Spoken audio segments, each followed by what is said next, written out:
Also, thank you, Marie. Thank you for super. No matter how bad my mood gets, knowing Peach has a stream coming always cheers me up. Hope you have a fun stream today. Thank you, Marie. And I always look forward to Marie art every single day. So, never forget that. Thank you. I hope everyone's doing great today. It's been a bit, actually. A couple of days. Oh yeah.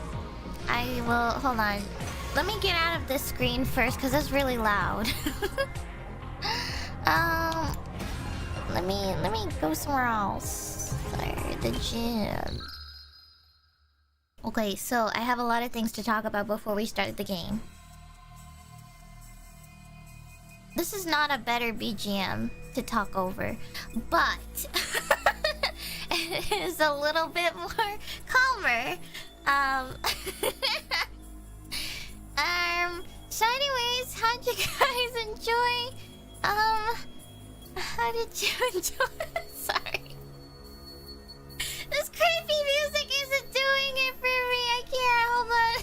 I gotta mute the game.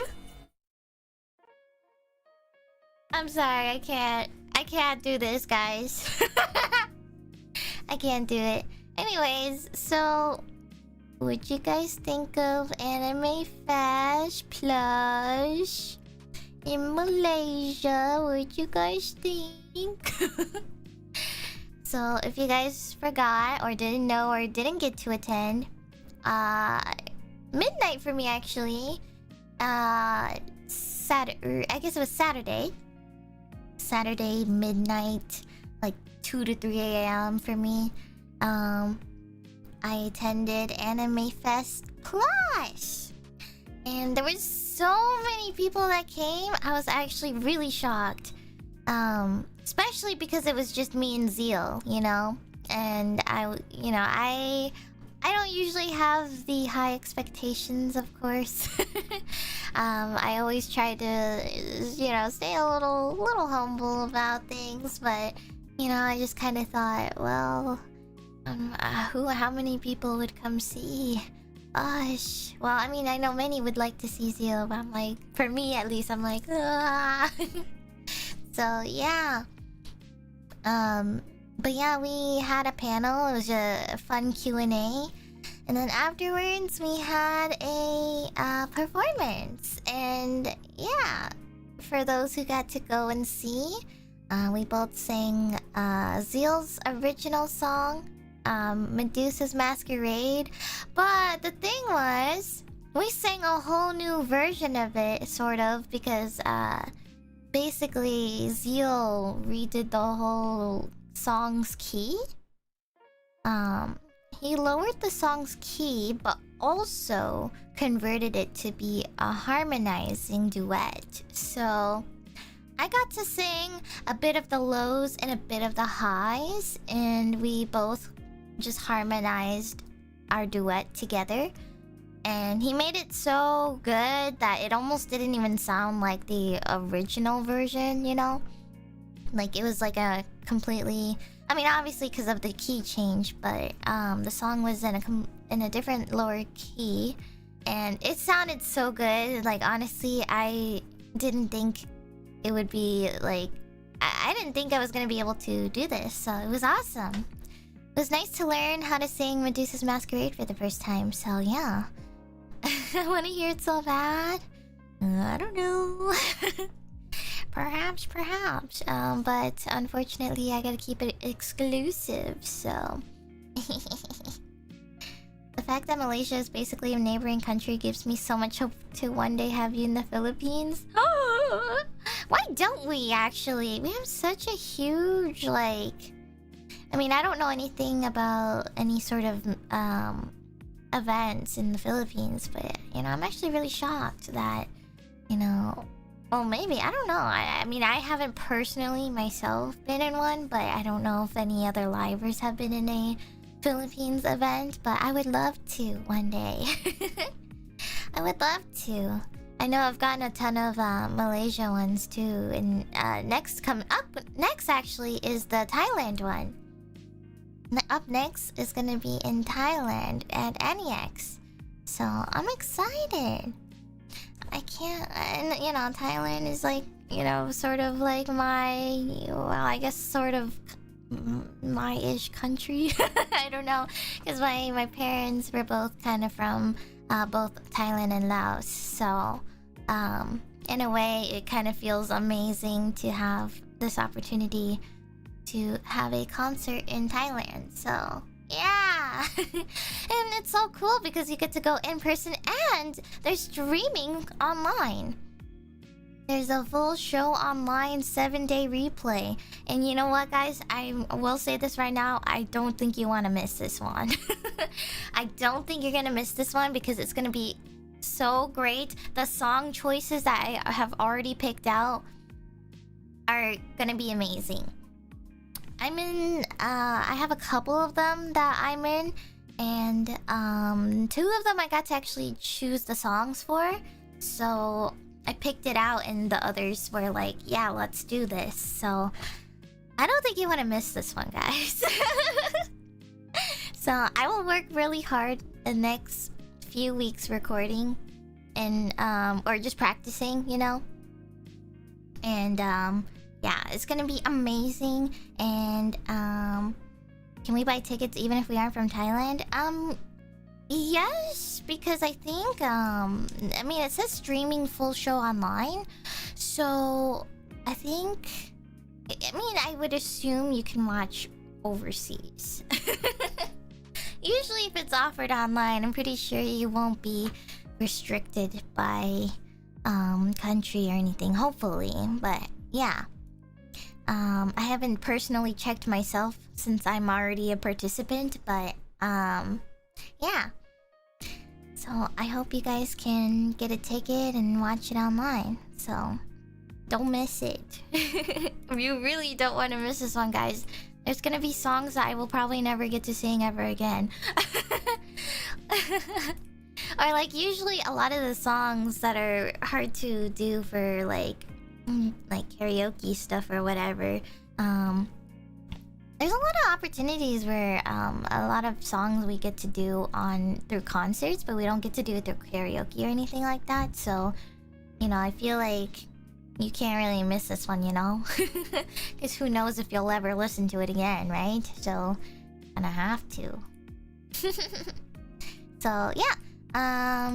So those are concert stuff happening. I also participated in Ryoma's birthday Marvel Rivals stream. I have to admit, guys, I missed Rivals so much, and I did not lose my skills. I did not lose my skills, but actually, I have to admit, it was so fun, but that was because... It was because I think a lot of these people don't play super competitively, I think, or just casually, I guess. But that's fine. And I thought it was really funny, and you know, I didn't have to exactly take it too seriously, but oh my god, it was so fun. And there was a couple people I was actually kind of impressed by, because I was like, wow, they're really good. I think some notable people, one of them being Jelly. Jelly, I thought they were really good, but also I kind of checked their profile because I was like, I'm curious. I'm curious what everyone's peak is in this lobby, so I kind of was snooping a little bit. And Jelly is a really good player. They were Celestial Peak a few seasons ago. And then what else? And there was also Zane. By the way, I've never met or seen any of these people before, so, or maybe I've seen a couple, but I didn't know any of these people, but it was really nice talking to them all. And also, yeah, Zane was a crazy cracked Hawkeye, and that was when I had to whip out my Psylocke, which I don't even play Psylocke. But I knew that I needed to play Dive, So I just played Psylocke, and surprisingly, I was kind of popping off. But that's because I think no one knew how to counter my Psylocke, because normally you would use like support ulti or something, but I think no one was using support ulti during my Psylocke ult, so I kind of just kept getting like 3 kills or 4 every time I popped my ult off, and I would just always sneak behind and just try to see if I can pick them off and everything. And then after that game, after I played Psylocke, we got back into another game, and they banned my Psylocke. They banned my Psylocke, but I wasn't even going to play Psylocke. That was so funny, because I was like, alright, back to Invis Woman, because I'm a filthy one, filthy one-trick Invis Woman. But I wasn't gonna play Psylocke again, but they banned her, and I was like, oh, they didn't like me playing Psylocke. So then actually, I ended up playing Moon Knight, because they don't know about my Moon Knight. And I got to play Moon Knight for free, because nobody shot the Ankh. No one shot the Ankh down, and I just kept free farming them all. And they always kept grouping up, so I always just had it for free, you know? I didn't have to think or anything, so playing Moon Knight was pretty awesome, and I always kept getting ult every single time, pretty often, so it was really funny. So yeah, and I just kept, honestly, because I kept being on the opposite team of their other carry, Zane, I just kept trying to focus him, because I knew that the only way we would be able to win is getting him killed. So I just focused him only. Like, I tunnel visioned so hard on him, because I was like, you know what? If we want to win, I gotta get this guy off first. So I killed him multiple times, and yeah, actually we kept killing each other, actually. Sometimes I missed, and I died to him, but sometimes I killed him a lot too. So yeah, that was really fun. But then when we were on the same team together, I was like, oh shit, this ain't good. Their other team is gonna get fricked. And that is exactly what happened. So it was pretty fun. I haven't had so much fun in Rivals in a long time. By the way, when I logged in that day, I haven't played Rivals in many months or days or whatever, but I logged on and I was silver. Because I think my peak was Diamond 3 or something, and then I dropped down to silver. And then I was like, alright, I'm gonna climb up. So I played a little bit of rank before Ryoma's rival matches, because I was like, I gotta flex something. I gotta have gold or something, at least. So I made it to gold 1. By the way, that day, I made 5 teams surrender immediately. I played in silver gold lobbies, and 5 of my games that day were just surrenders. And I was really shocked, because I've never had that many surrenders before in a session. So it was crazy. I was like, this is just so easy. Like, how is this even silver gold? This is just too easy. So that's how I got from silver to gold 1. I was like, maybe silver 1, I think? Silver 1 or silver 2, I don't remember. And then I got to gold 1, and I was like, alright, time for Ryoma's birthday. But yeah, I boosted up to gold so fast. So honestly, me getting to Celestial wouldn't really be a problem if I committed or put time into it. But obviously, I'm not really playing right now. I'm grinding on XIV now, because now everyone's actively playing every day. But it was really fun. I really missed it a lot, and I kind of miss playing Rivals in general. Competitive. I enjoy competitive Rivals. So yeah, that was fun. And then afterwards, what did I do? I think afterwards I was planning to do homework, but honestly, I was feeling really, really relaxed that day, and I decided that Saturday was gonna be my I wanna have fun day. So it was, you know, rivals, and then I spent the night just playing XIV, helping people out as usual, doing dailies, all that. By the way, I'm about to reach 100 on all of my crafters. Probably by tonight, maybe. Tonight. I just have 2 more classes, and I'm just turning in collectibles right now. That's how I'm boosting myself up. It's very expensive though, and I'm losing money, guys. I'm about to reach the 50 mil limit point, and I need to save for the house, so... I'm so close, but yeah. And then I can finally do gathering afterwards, but maybe I'll have a much easier time, because that one doesn't have a bunch to do. So, or technical macro stuff. So yeah, after that, and then it became Sunday. I locked in that day. Sunday, I locked into my college homework, and I did all my homework that day. I did all my English stuff. I did all my video discussion videos, and then afterwards I chilled out, and I was like, yippee, I have time to help friends. So then Uki finished Stormblood that day, and I was watching Uki stream. And then afterwards, whenever Uki was finished, me and some other people helped Uki get through Stormblood Omega raids. So we unlocked Omega raids for Uki, and we went through all 12 of them. And then we all were kind of tired, and we did some dailies after.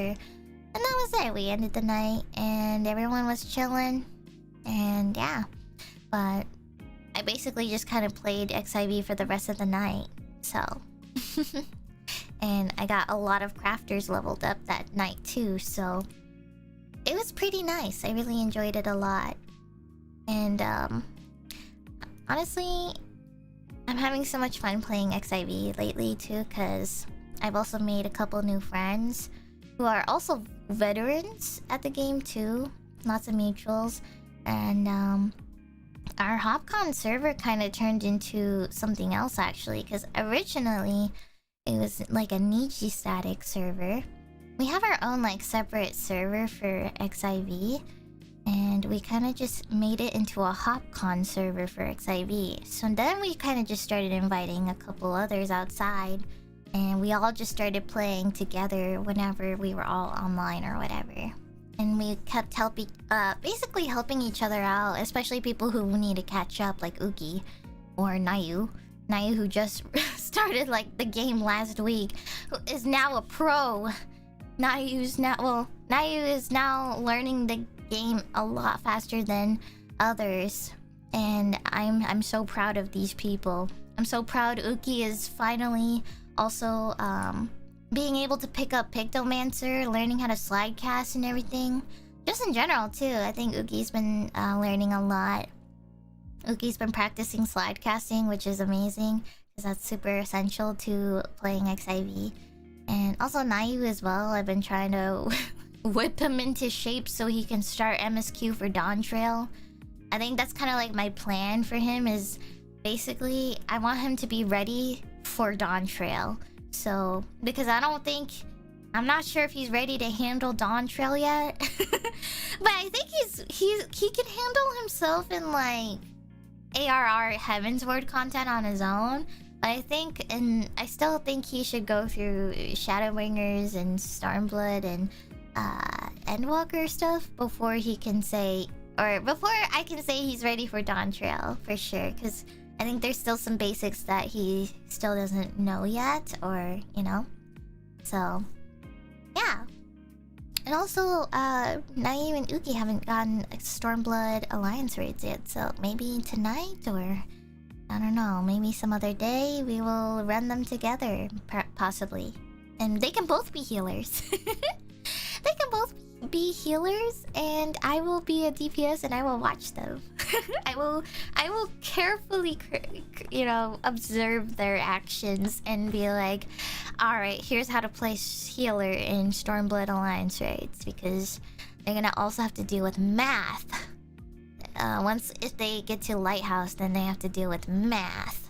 And then, what is it? A lot of healing mechanics too, or healer stuff like Doom Cleanse. I'm trying to get them into the habit of cleansing debuffs and stuff, so yeah. So that's what I've been doing a lot. And oh, and another thing too, sorry, this is a huge yap session, but I talked to my younger sibling the other day, and apparently I recently just got them into Spirit Hunter Deathmark. I got them into playing the first visual novel, Spirit Hunter Deathmark, and you know, I also mentioned NG too. I don't know if you guys remember me playing that, but Spirit Hunter Deathmark, the horror visual novel game where, you know, I'm moving around with a flashlight and stuff. Yeah, I showed and recommended that game to my sibling because apparently my sibling is really into like dark horror gore stuff. Like, I think they like what's an example? Like Silent Hill, you know, the new upcoming Silent Hill game? They like creepy horror stuff like that. Like they're like actively playing Outlast Trials for some reason, but yeah, they've been really into like the horror stuff. So or you know, like my siblings the type to read creepypastas probably. But they're into like the dark aesthetics, you know? Like it's weird, my sibling is kind of like the white dolly, like black and white doll aesthetic, but then they also have that side of them where they are really into horror SCP stuff.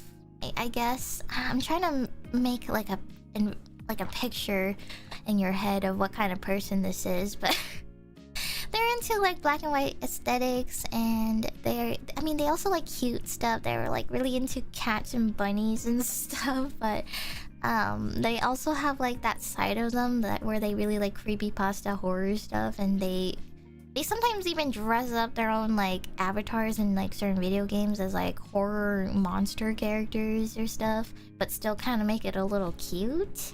They even showed me this like My Little Pony one that I recently didn't even know this was a thing, but they told me if I've ever heard of My Little Pony,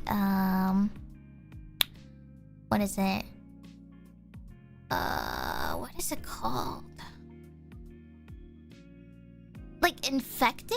I think it's like Infected Ponies or something. I forgot the word, but they showed me this like I don't know if this is like a creepypasta or if this is like a certain trend, but there's like this weird like I don't know what the word is, but it's like like infected ponies, but there's a word for it.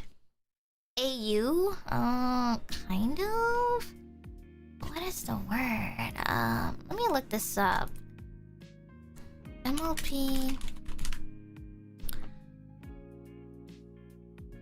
I think it's like an infection AU, I'm pretty sure, but I thought there was a term for it, but let me see. Yeah, it's like a creepypasta AU. Yeah. I think it's called like Pestra Obia, I think. Oh, I'm looking this up on online, but it's basically like an My Little Pony infection AU or Pestrovia, and then it's basically referring to like some creepypasta that like centers on like flesh and mind-eating disease, I guess, and it's like images of like decaying or cursed like ponies and stuff. I don't know, but like apparently that's like a really popular thing. Maybe even like probably a long time like popular thing. Maybe it's still popular today, but yeah, my sibling introduced me to that, and I was like, oh yeah, that's like, that seems like a youth type of thing that you enjoy.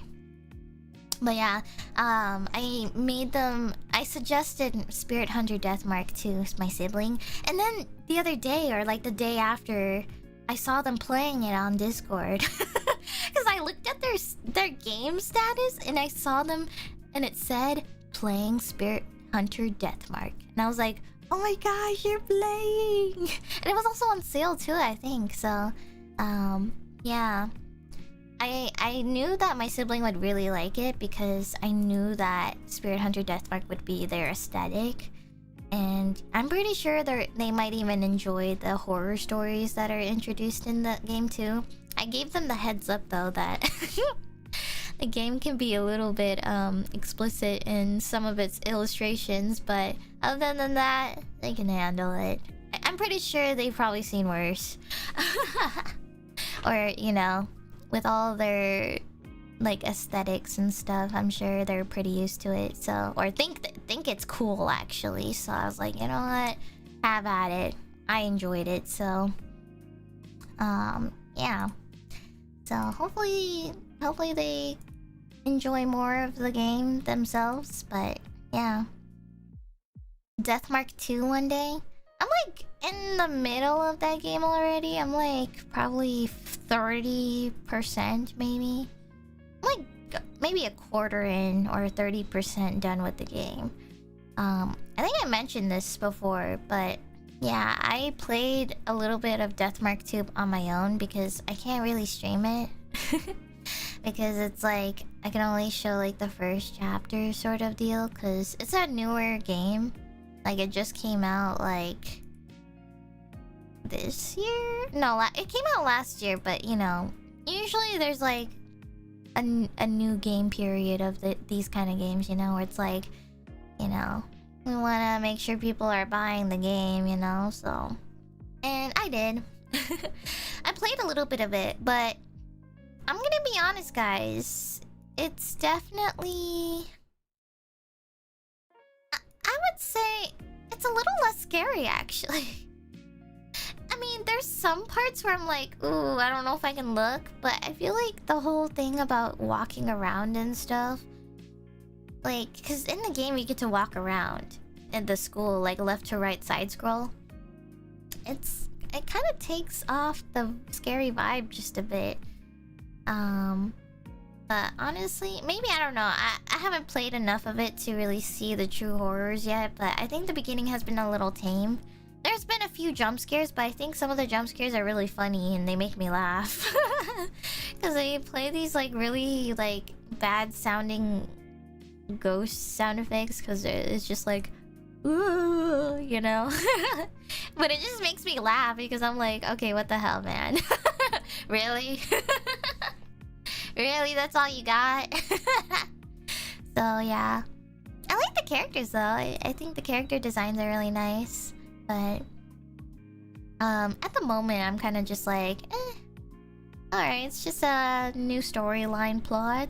But you know, it feels like it really doesn't have much connections to the previous or anything like that. So I don't know.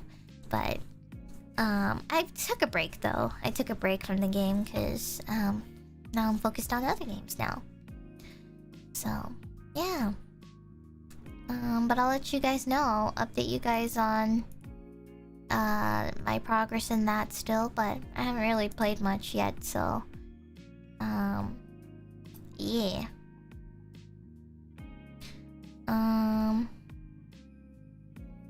Let's see what else.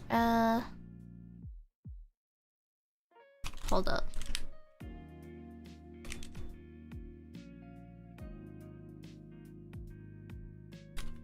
Give me 1 second.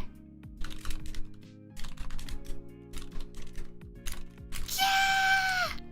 Wait. Hold on, sorry, 1 second. No. No. Uki's pinging Nayu and I think, they're trying to maybe do the Stormblood alliances. Wait, hold on.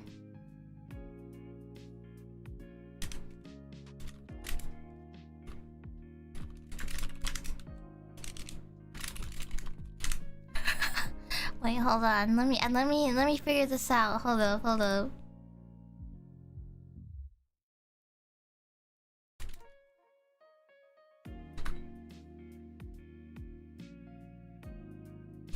Okay, wait. Okay, we'll do it tonight. Yippee! Game switch time? No! I can't. As much as I want to, I can't. I already started. But also, I can't really switch on in this stream. I have to switch to like a whole new waiting room for that. So, but it's okay. I still want to play 100 line today, but later tonight I will help them clear Stormblood Alliance raids. Okay, I had to let them know first so that they didn't do it without me, because finger points. I want to be there. I want to see them when they do math and deal with Thunder God, you know? Thoughts about Danganronpa 2x2? I think I already talked about this last stream, but yeah, I'm excited. I might even consider playing it if they even allow us to do the whole thing on stream. That would be super awesome if you could play the whole thing on stream. I mean, I don't know, I forgot when it's coming out, but depending on when it comes out and what I'm doing currently at the time, we'll see if I can squeeze it in. But there's still some other games I want to play too, because right now I have Yakuza on my mind, and I also have Kaname Date on my mind too. I backlogged a couple of games for now because I have school and I'm busy, and sometimes every day I want to end it all. There are some days where I feel like I want to end it all, but XIV has been saving me mentally because, you know, it's a low effort game really for me, and I don't really have to commit to anything except help people out or catch them up on things that I already cleared. So, and I'm kind of just now at that point where I'm just waiting for new content or just catch up on side stuff that are optional. So yeah, so yeah, I do want to play Yakuza eventually too, because I do miss Yakuza, and I really want to catch up so I can play Pirates. I want to play Pirates at Hawaii. That's the whole thing, guys. Also, one of these days, one of these days, I want to brainstorm or think about what XIV songs would match people. I've been listening to like a couple of songs lately, and I'm just thinking like, ooh, this person would be so good if they covered this song, you know? Like, recently I've been listening to the Athena theme from Pandemonium's P12, and I feel like Athena's theme song would be so good if like Enna sang it. I mean, obviously, if it was XIV related, I'd probably put her in the Nier category of songs, but just non-Nier related and XIV only, I think Athena would be so nice to hear Enna sing that song. Or like, I would love to hear Lyra sing Dragon Song, you know? Lyra singing Dragon Song would be so beautiful. And like for me, I would love to sing the bee theme song. the bumblebee song. I forgot what it's called. I think it's Be My Honey, I think, actually. Yeah. I could sing the Be My Honey song. Or I don't know. I mean, I wouldn't mind singing other songs too, like Oblivion. Or even like the Eden's version of it too. Well, even though I'm not really built like that, but I don't know. I think I just have a few song ideas. Or like Equilibrium, Sophia. What else?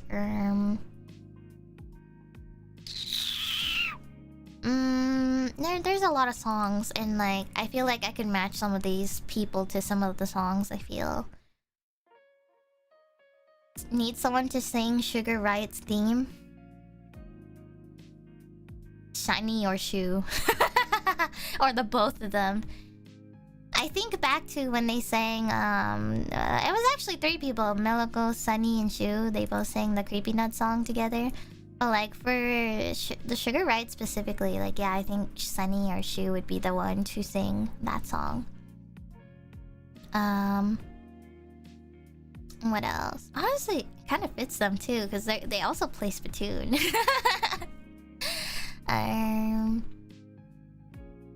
Yeah, honestly, there's so much potential. Closing in the distance? Closing in the distance. I think...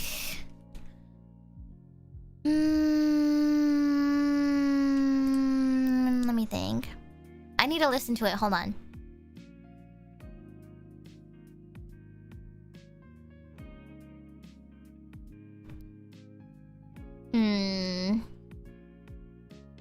Okay, I don't know if anyone in Niji has this kind of singing voice, but... Actually, I think Renzoto could. Hold up. I think Renzoto could do the close in the distance. Do you see the vision? Just listen to it and let me know what you think. I mean, I think that's the best I could really think of right now. Yeah. Flow for Enna?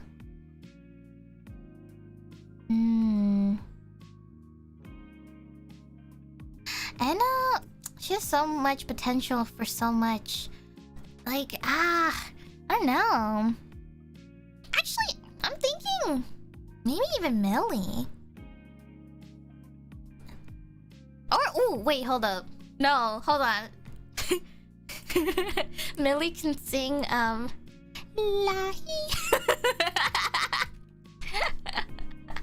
Millie can sing that one. I think that one would be so good. Lahi, tuera evi pola, ti tungera baelo, tungera evi pola, tapi tungera nari pola, ti tuera nario, tungera. I think that would be so good. Think of it, guys. Millie could sing that song. Oh my god. Yes, Ratika Millie. I see the vision, guys. I see the vision. Also, by the way, there's a really good Niji virtual real cover of that song, by the way. You guys should listen to it. You should listen to a specific Niji virtual real sang a beautiful cover of that song, by the way. I have to link it to you guys. I feel like it's really, really, really worth watching. Hold on. Let me find it. It's on Bilibili, so give me one sec, guys.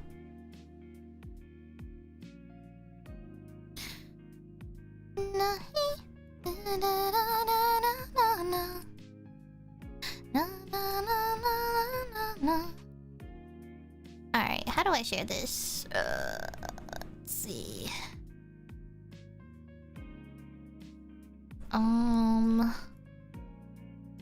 If I just copy the video link like this, will it work?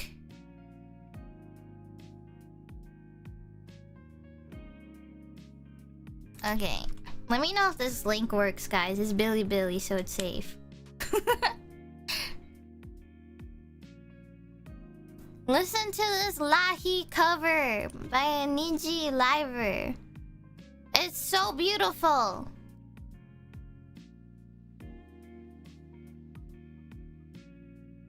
It's so beautiful, guys. No, like how this can't be missed. It's so beautiful. I listened to this only. This version of the song only. She nailed it. I know, guys. This needs to be talked about more. Like this cover that she did needs to be talked about. I found this coincidentally. I don't remember how, but I think I was looking through like virtual real videos and I just came across this one and I was like, oh my god, she sang the song. But also the video edit is really funny too when you watch it. But yeah, everyone needs to listen to this version because it's so beautiful. But yeah, I think she's also sang other covers or like other XIV songs. So if you go to her channel, you can also find more videos of her singing XIV songs. And I haven't listened to them all, but later on I probably will. Wait. Wait. Hold up. Oh, never mind. I thought I saw something for a second. Never mind. I thought she sang the Sugar Riot song and I think I was gonna freak it, guys. Unless... But yeah. I think her singing is really beautiful. And she sung a lot of XIV songs, so I might go back and listen to some more later. So, yeah. Just for anyone who didn't know that. I think y'all should listen to that.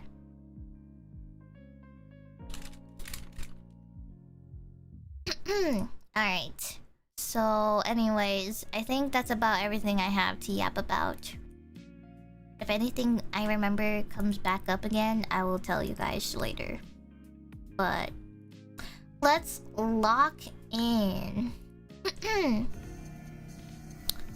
No more calming music anymore.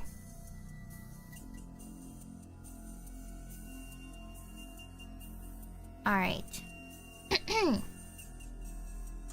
Lock in, everyone. So, a fire happened. And, actually, hold up. A lot of things happened, guys. Okay, so what actually... Hold up. Okay, so everyone was staying at the gym. Everyone slept in the gym, but then someone started a fire. And everyone had to escape, basically. And then, what is it? I think they wanted to rebuild or something, or... I don't remember. And also... Oh no, we're also investigating how this fire started, too. So, we came back to the gym to reinvestigate the fire because somebody started this fire. Like, there's no way it was a coincidence, you know? It had to have been someone who started it, I think. I mean, that's just my guess, but... I mean, I don't think it's a coincidence. I think somebody started the fire, so... Let's lock in, guys. Inside the gym, the stench of the fire still filled the air. We held our noses to avoid breathing it in. Whoa! Everything is burnt to a crisp, including all our stuff. This is obvious, but the fire originated from the vaulting box, which is the place most damaged. These scorch marks, they're not natural. I have to assume someone did this intentionally. Oh! Intentionally? How? Here, look. I knew it. Oh. Tsubasa picked up something square-shaped out of the burnt wreckage. Oh my gosh, first time? Love your voice, hope everyone's having a great day. Thanks for stopping by, PJ! It's burnt, so there are no identifying marks on it. But this is probably a timed incendiary device. It was inside the vaulting box. An incendiary device? Huh? The killer planted it in advance and started the fire while we were sleeping. What? Exactly. The reason the fire was so intense is because they'd loaded it with fuel. But when did they have time to plant it? Was it there for a while? I'm not sure. What? Sister dearest? What is it? Oh, I was just thinking. What? Are your master detective senses tingling? You must tell me! It's not exactly clear to me yet, so I'll tell you later. Okay. For now, let's sweep the gym. We might find something. Roger that!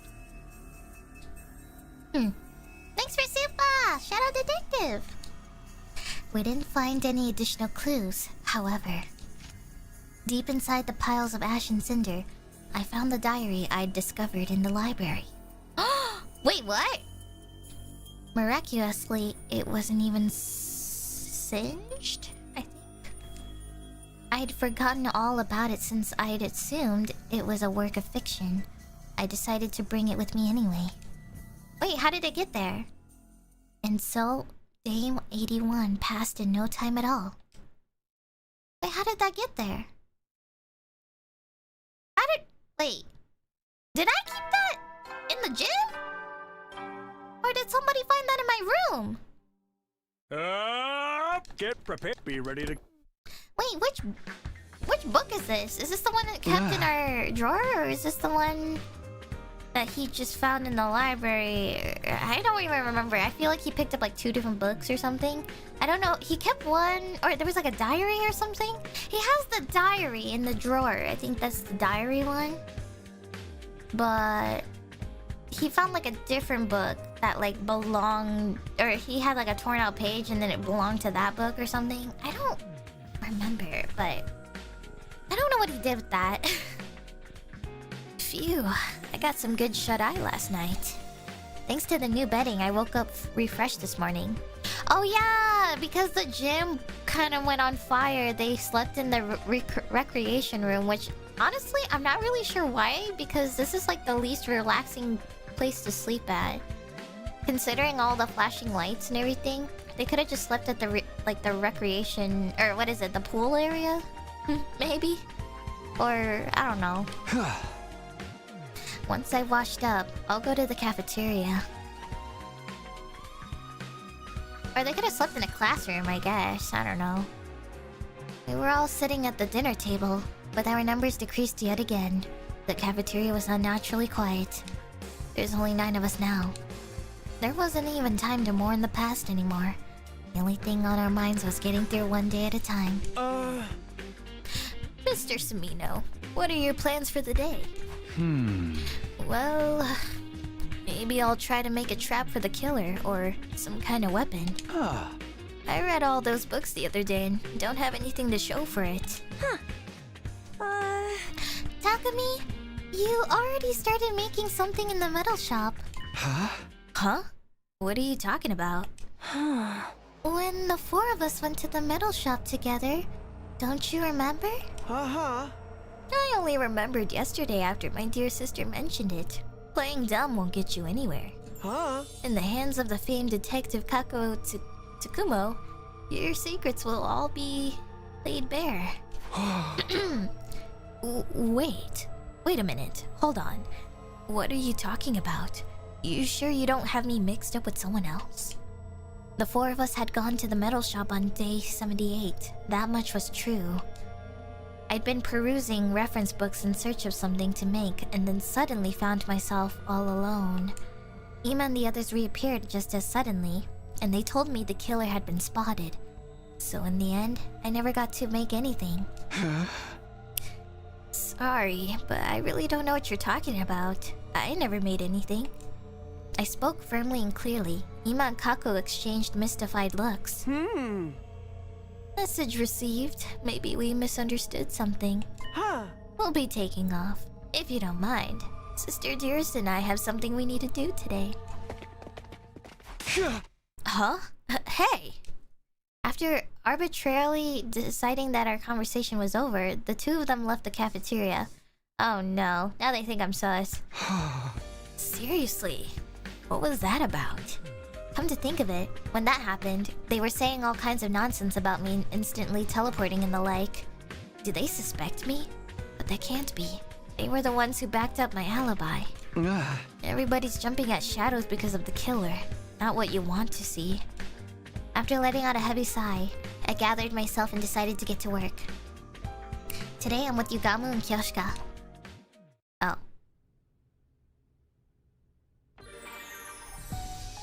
So you're telling me that last time's 100 line I could have just played up until this point and saved? Whatevers. Alright.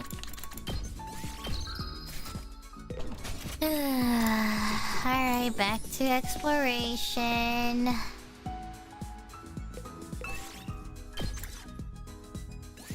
Move out!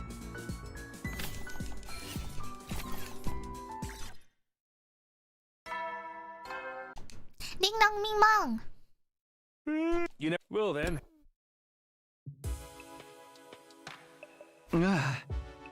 We survived another day.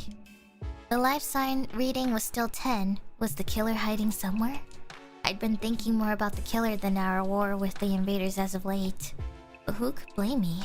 I was on edge 24/7, worrying about when the killer might show up next. I guess I'll sleep until it's time to go on lookout. The evening passed without incident, and a new morning was soon upon us.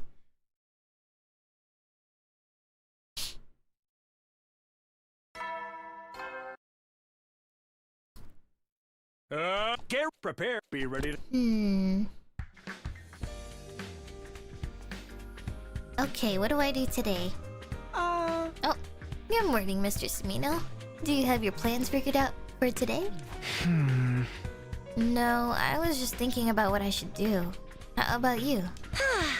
I was hoping to run some tests on the prototype killer trap I made with my dear brother. Oh, you mean the murderer fly tape you guys were talking about before? Hey! But of course, it's an outstanding development created by brother and sister. Sister dearest, you should get a Nobel Prize.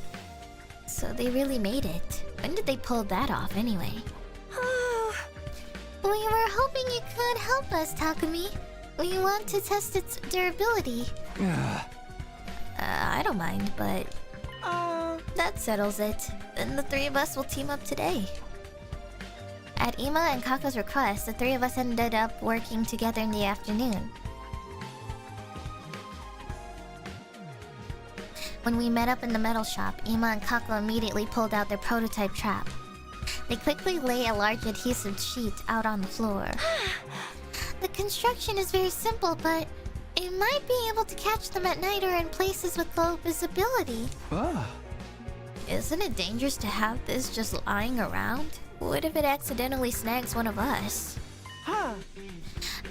That's the problem. We wanted to see for ourselves, so we're going to have you pretend to be the killer. Me, the killer? This is going to get me covered in glue, isn't it? We have other sheets with different viscosities of adhesive that we made in the biolab. We'll go get them, so wait here for a sec, if you don't mind. I'll come with you. Just stay and look after the sheets here, Mr. Sumino. We wouldn't want anyone to get stuck on it. We'll be right back, so please keep an eye on it. With that, the two of them left the metal shop.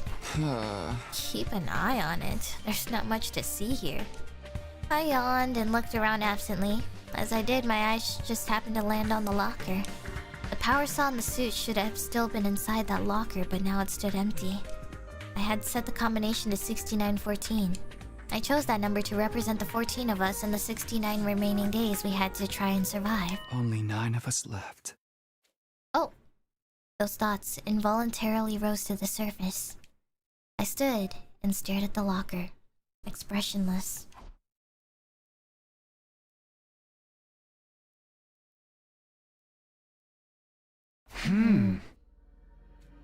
It suddenly hit me that Ima and Kako had been gone for quite a while. This is taking too long. What happened to those two? Maybe they had some kind of trouble that was slowing them down. They said they were going to the biolab, right? I'll go check. Oh no. No! When I opened the door to the biolab, there was no sign of anyone inside. Where did Ima and Kako? I was just about to ask where they'd gone when I stopped in my tracks. An unpleasant stench pricked my nose. Don't tell me. With an ominous feeling, I quietly stepped further into the biolab to find... Oh shit! Oh! The dead bodies splayed out before me were definitely Ima and Kako. The two of them were huddled together in a sea of red blood. their bodies covered in slashes. I have to revive them. I reached out to grab the twins' bodies, but I couldn't get a grip on them. The blood kept making my hand slip. I can't. I need to get someone else. My mind was strangely calm given the horrific scene of despair. In the back of my mind, I already knew the truth. They had lost all their cryptoglobin. There was no saving them. I can only remember fragments of what happened after that. I went to get everyone else, trying not to slip on the blood. Everyone was shocked to see their friends covered in so much blood. There was a lot of screaming.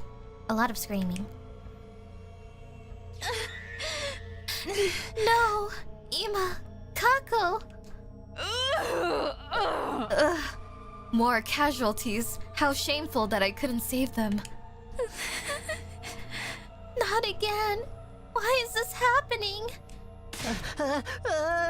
Takumi, I thought you were with them. How did this happen, man? That's true. They're supposed to all be together. Oh my god, it's making me look so sauce, man. They split up with me. Blaming him won't do us any good. We just need to try and come up with a way to prevent further harm. That's pointless. We're not gonna come up with Jack, dude. We're just stuck here waiting to get murked. Damn it. Gaku, stop. Hitting stuff won't solve anything. Let's get them to the morgue. I can't bear to see them like this any longer. I just sat back and watched my distraught friends in silence. I wasn't the only one, though. Kiriko did the same.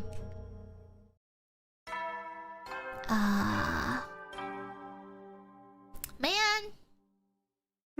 Heady soldiers, you never will then. What the hell? Another day gone. We brought Ima's and Kako's bodies to the morgue, and before we knew it, it was night.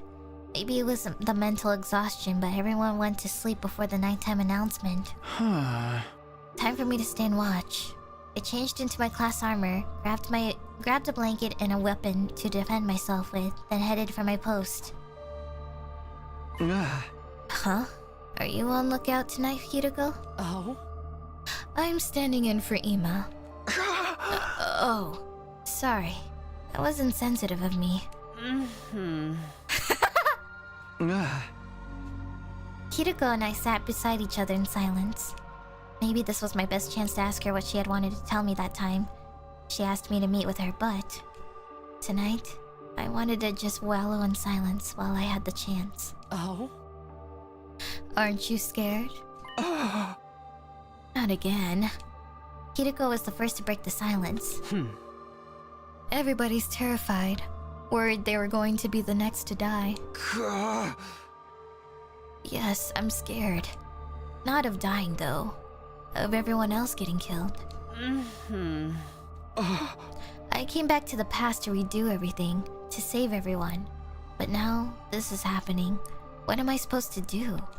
If I died, maybe I'd be free from this nightmare. That doesn't sound so bad. Takumi. Sorry, that was awful. Saying stuff like that isn't going to help anyone's anxiety. You don't have to put on a brave face. I'm the only one here. Hideko. Oh. Thanks. That's nice of you. Oh my god. I let out everything I'd been keeping locked up deep inside, as if I was talking to myself. My anxiety, my sadness, my rage. Hideko listened to all of the feelings I'd been keeping to myself in silence. The night went by, slowly and quietly.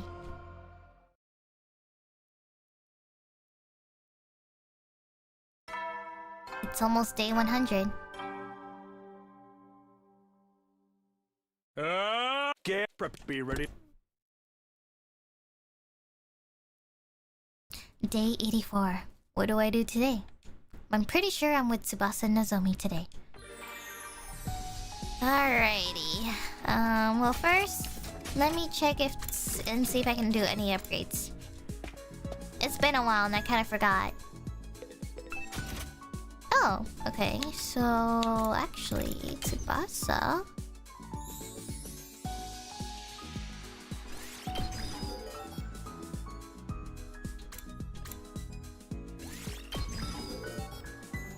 I'm gonna max out Tsubasa next. Alright, and then what else can I do? Let's see, Biolab.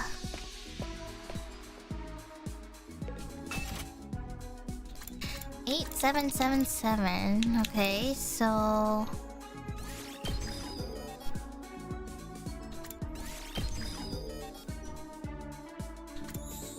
okay, and then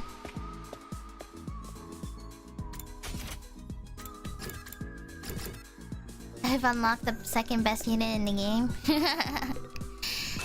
Yeah. Alright. Back to exploration.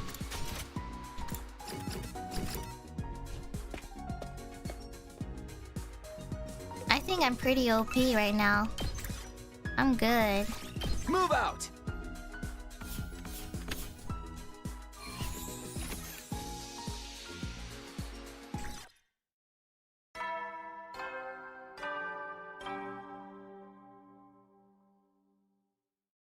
You never will then. Honestly, with how strong I am, I probably can fight Veshness. Even Dalsha. I could fight Veshness and Dalsha even if they had their 99.99. I think I could, guys. What do you think? No changes today, I guess. The life sign total is still 8. We haven't found the killer yet. We were all wondering how long the standstill would continue. Little did we know, a change was coming soon. What? A change?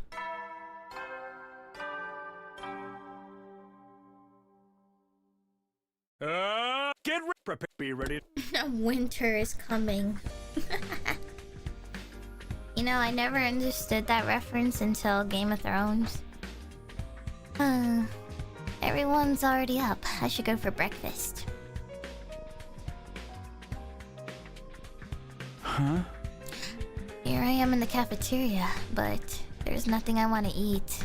I should have been hungry, but even with food in front of me, I couldn't work up an appetite. Ah. I guess I'll just force down some pudding or something. I stood up to do exactly that, only to find Kyoshka standing in front of the refrigerator with a dumbfounded look on her face. What's up, Kyoshka? You look like a deer caught in in headlights. My beans are gone. My red beans. I put them in a container, but they've completely vanished. I was so looking forward to making sweet bean paste. Did you say something about a deer? Did a deer eat my beans? Calm down. You'd be surprised how often it turns out what you're looking for is just hiding behind something else. I peered into the fridge, but... what? There was nothing inside. Every bit of food that had been stored in the fridge up until a few days ago was now missing. Hey! The food's all gone. Huh? How? We were completely stocked up. Oh. Did some hungry little rascal sneak in for a midnight snack? Don't look at me, I didn't do it. Not this time anyway. Then who? Nobody would do this except you, Gaku. Oh, damn. Whoa. No faith in me at all, huh? That would mean the culprit is someone not here with us. What's the current life sign count? 8. Don't tell me. A deer flashed its headlights into the fridge and took my special beans. Okay, Kyoshka, let's be quiet for a second, okay? It's like her talking to a child. So the killer stole our food? We failed to consider that. If a killer is hiding in school, they need to procure food. Maybe if we stand lookout here, we'll be able to catch the killer the next time they come to the cafeteria. Nice idea. No reason to be scared if we can all jump on them together. Let's do it. Oh. I don't know if it will be that easy, but it seems worth a shot. Then let's all stake out tonight with our weapons. How about it, Takumi? Yeah, we'd better act fast. Let's go for it right after midnight. Oh. Yeah, now they told the killer, huh? They told the killer their plan, guys. It's cooked. Because maybe it's one of us. Then I'll put some of the food from the pantry in the refrigerator as bait. Everybody was excited, finally seeing a ray of hope.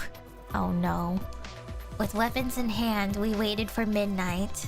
And finally, it was time. I doubt it.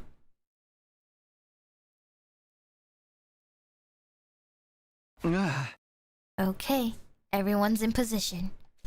We had split into 2 groups, both hiding in the cafeteria.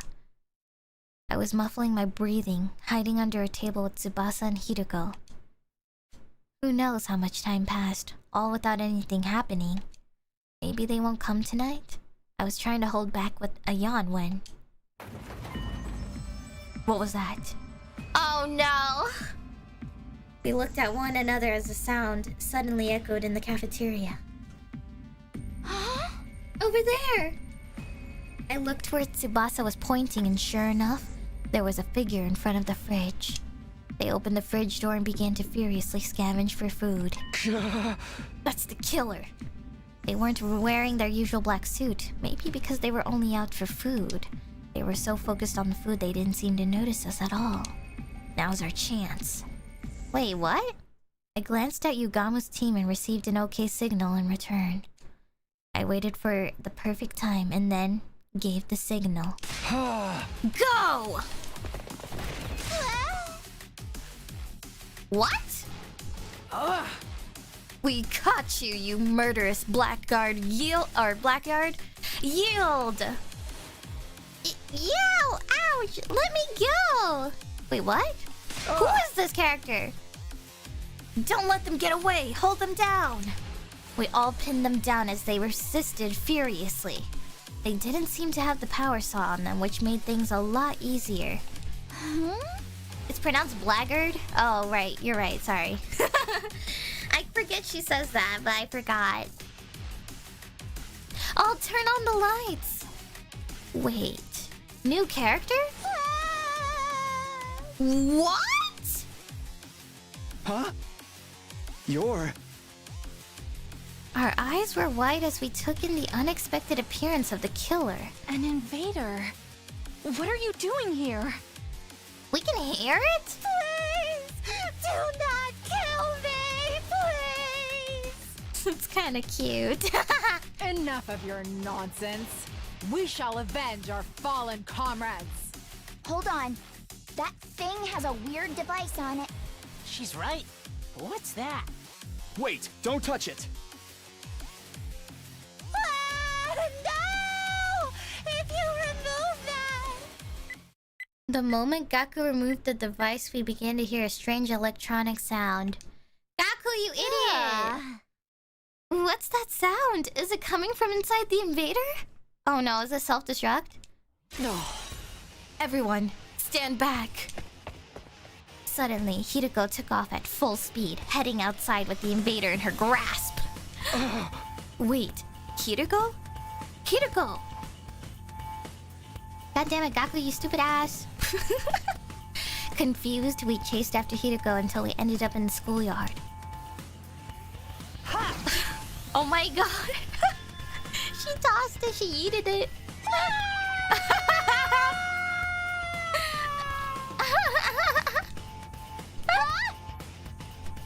The moment she set foot in the schoolyard, Hideko flung the invader with all her might up in the night sky. The very next moment... Holy crap, it exploded! Oh my god! The invader soared into the sky and blew up spectacularly, disintegrating into ash and detritus? Oh. Phew. Just in time. Kiriko let out a sigh of relief as she swept bits of the invader raining from the sky out of her way. What just happened? It was all so sudden. I can't make any sense of it. I've got a bad feeling when I heard that sound. Looks like I was right. Wow, your instincts really saved us, Hiroko. Thank you. Oh, it's nothing. More importantly, Tsubasa, what's the organic life count? Oh, right. I'm pretty sure it's the same. I don't think that was it. That's definitely not the killer, guys. Wait, what? It's 7 now. That thing was our 1 extra. I'm not buying it, guys. Part of me wants me to believe that the killer set this up. I think the killer's still... Wait. Who are we missing? Who? No freaking way, we did it! The killer's gone! It's been a long road, Holy Jumanji Sword. Now we can finally say we've avenged our murdered comrades. Okay, I have 2 possibilities, guys. One possibility is the killer set this up, and maybe the real killer went outside the walls. Or 2, someone else is dead, and nobody's thinking about it right now. Is it really over? Despite everyone else's joy, something was bothering me. Takumi, what's wrong? Also, the invader is like a tiny ass little body. The killer is an actual, like, huge person or whatever. Like, I guess a normal person size. They're wearing the black suit. So, how would that tiny little invader be the killer, you know? That doesn't make any sense. This feels a little too convenient for me. Was that thing really the killer? Now that you mention it... The person in the black suit and that invader are totally different shapes and sizes. See? Yeah, even without the power cell, when we grabbed that thing, it still felt weaker than I'd imagined. Didn't you think so too, Hiroko?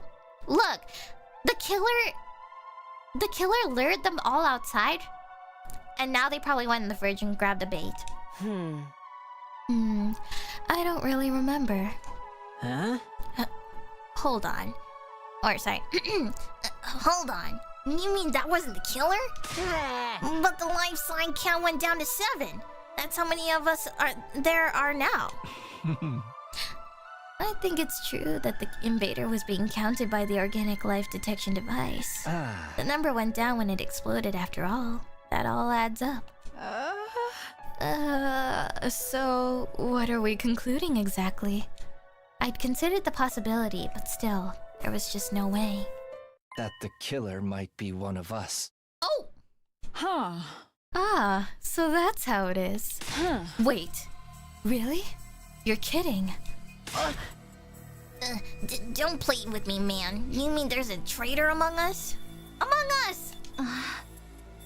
Calm down. We don't know if that's true or true for sure.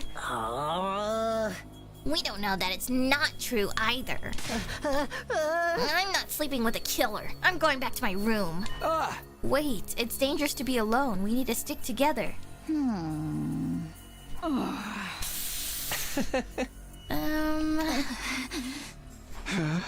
Oh. My words fell on deaf ears. Don't anyone come into my room. If you do, I'll freaking kill you. Self-defense. I'm going to sleep in my own room starting tonight too. I'll take a look at the remains from the explosion. Maybe that invader really is the killer. Sorry, I don't want to doubt any of you, but we're going to have to sleep separately for now. Oh, for the love of murder. What a headache. I hope things don't get any worse than this. Holy Jumanji Sword, you're the only one I can trust around here. This is our only choice for now. Good night. All I could do was silently watch as everyone went off to their rooms.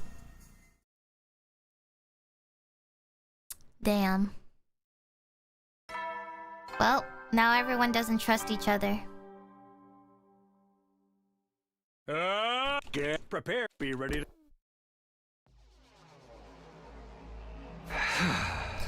That time already, huh?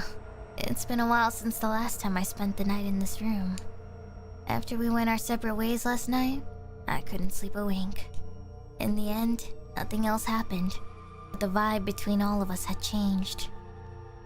Maybe the killer really is one of us.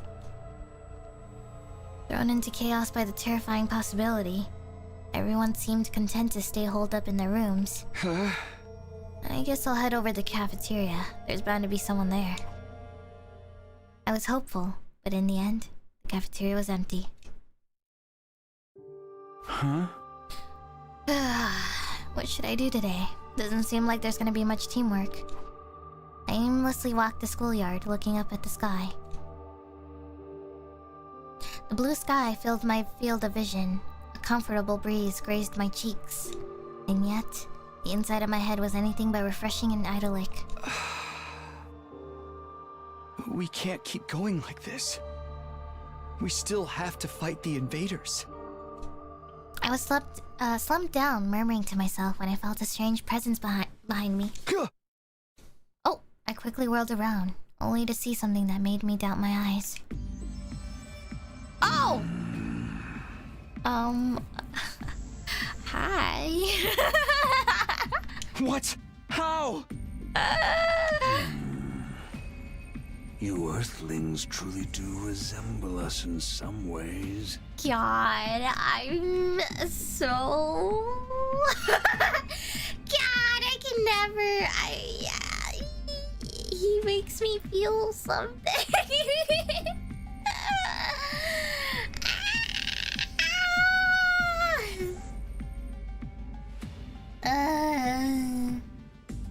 Oh my god.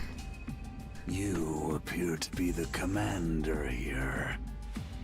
Out here on your own, without any of your soldiers. Unimpressive. God. This man is a commander? But how? I thought we beat them all. Who is this guy? What happened to the alarm? What was even happening? I was completely overwhelmed with confusion. No. Oh. Takumi, get away from him. Yeah. Those words finally brought me back to my senses and I quickly leapt back. How did you get on the premises without the alarm sounding? I can't mimic his voice. Fuck. Alarm? What are you talking about? I can't do it, man. I have to try my best. Don't tell me he went straight through the undying flames. Oh. Are you alone? Usually the commanders bring their minions. I don't like them. They go against my principles. That woman is deranged for using them in battle. That woman ordered me to destroy this place. Kiriko, quickly, go tell everyone we're under attack. Oh. Very well. No need to rush. I want to know who all of you are. Now, prepare for battle. All will be understood when we cross weapons. With that, the commander turned away and put some distance between us. What is with this guy? He's clearly different from the others we faced. Everyone quickly gathered in the schoolyard, jolted by nervous tensions upon seeing the lone commander. Let's do this, everyone. It's time for another battle. Jeez, if we have to. Sir Takumi, give us your orders. You got it. Defensive battle, initiate. So we're just gonna fight Dalsha.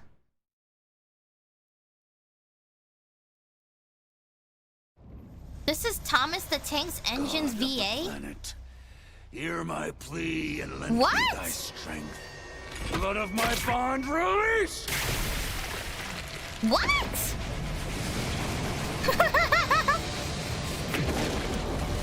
I already know he's Sire.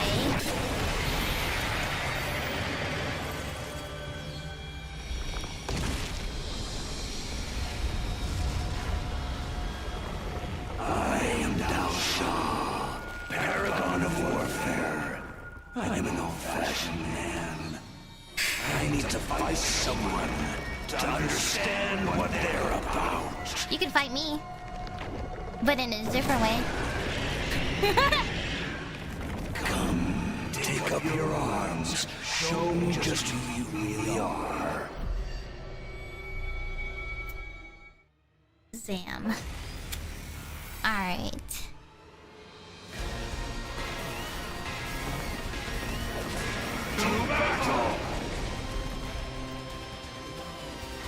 Thomas, if he chain smoked for decades?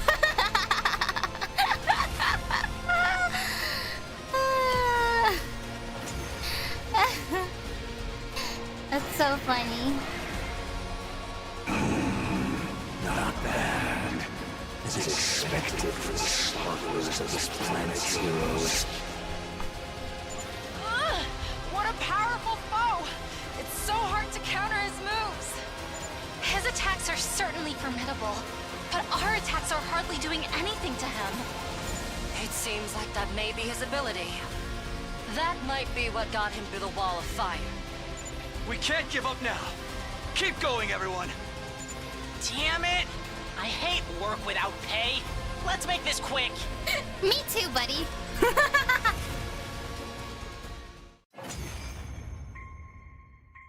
Let's freaking go. So this is it then.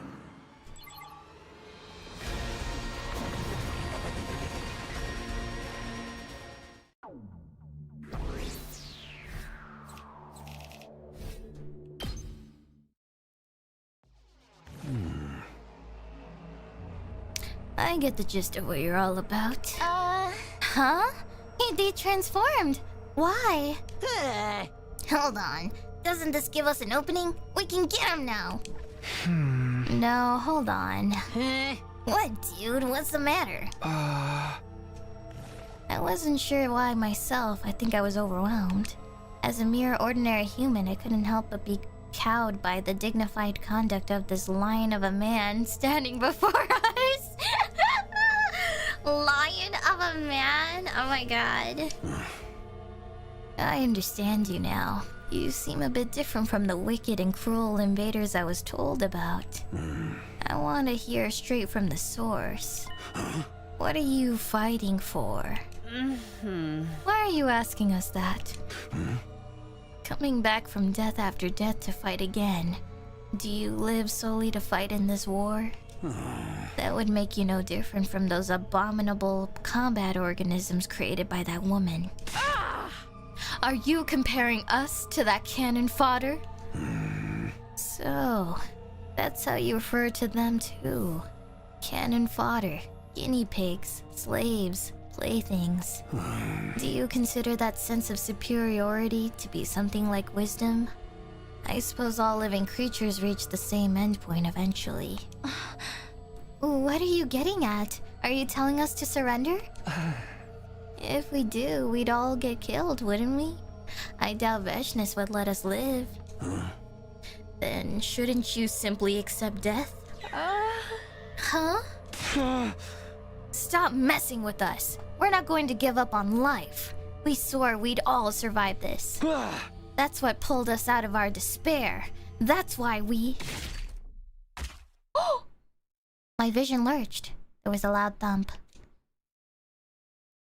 When I saw the great blue sky unfurled overhead, I realized what had happened to me.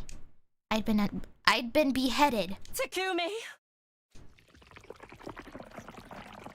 The moment I heard Hideko's voice in the distance, my vision turned red. Then from red to black. My whole world was enveloped in darkness. Damn. And we got back in the Revival-matic? Finally, I can think again. How much time has gone by? My head ached, as if it was being bludgeoned? I don't know. By a blunt instrument, an endlessly drawn-out agony suffocating me. And then, it all suddenly eased off.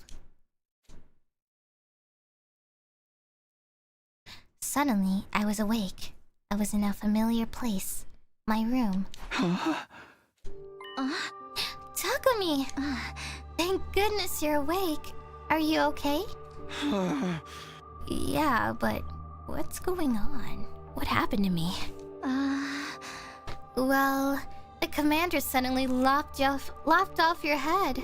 Of course we brought you back right away with the revival-matic, but you weren't waking up, so we carried you back to bed. What happened to that Del Shaw guy?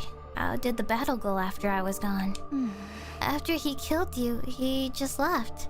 He said he'd be back soon. Huh? What do you mean? I have no idea, but I can tell you what he said before he left. According to Nozomi, Del Shaw was the father of the Squad 1 commander, Mervram. Oh! Right, wait. He wasn't looking to avenge his son, and everyone sensed there was some friction between him and Veshnis. I see. So how's everyone else doing? Because he's such a strong enemy, we realized we needed to come up with a plan or we'd be in trouble. But the others are still scared that the killer may be one of us. Everyone's so tense that we're not getting anywhere. Right. Huh? I don't know if they'll hear me out, but I'll try to get through to them. Thanks. We won't survive this if we don't cooperate. Aren't you scared, Nozomi? The killer might be hiding somewhere nearby. Maybe I'm the killer. Sure, I'm scared, but I don't want to suspect my friends. I won't believe that the killer is one of us. It's easier to doubt than to trust, but we don't know anything for sure. Nozomi looked so much like Karuha to me in that moment. I'm sure Karuha would have said the same thing in a situation like this. Oh, can you stop blushing, Takumi? Oh, right. Tsubasa said she had something to report to everyone. Now that you're awake, we should meet up with them all in the cafeteria. Okay, let's go.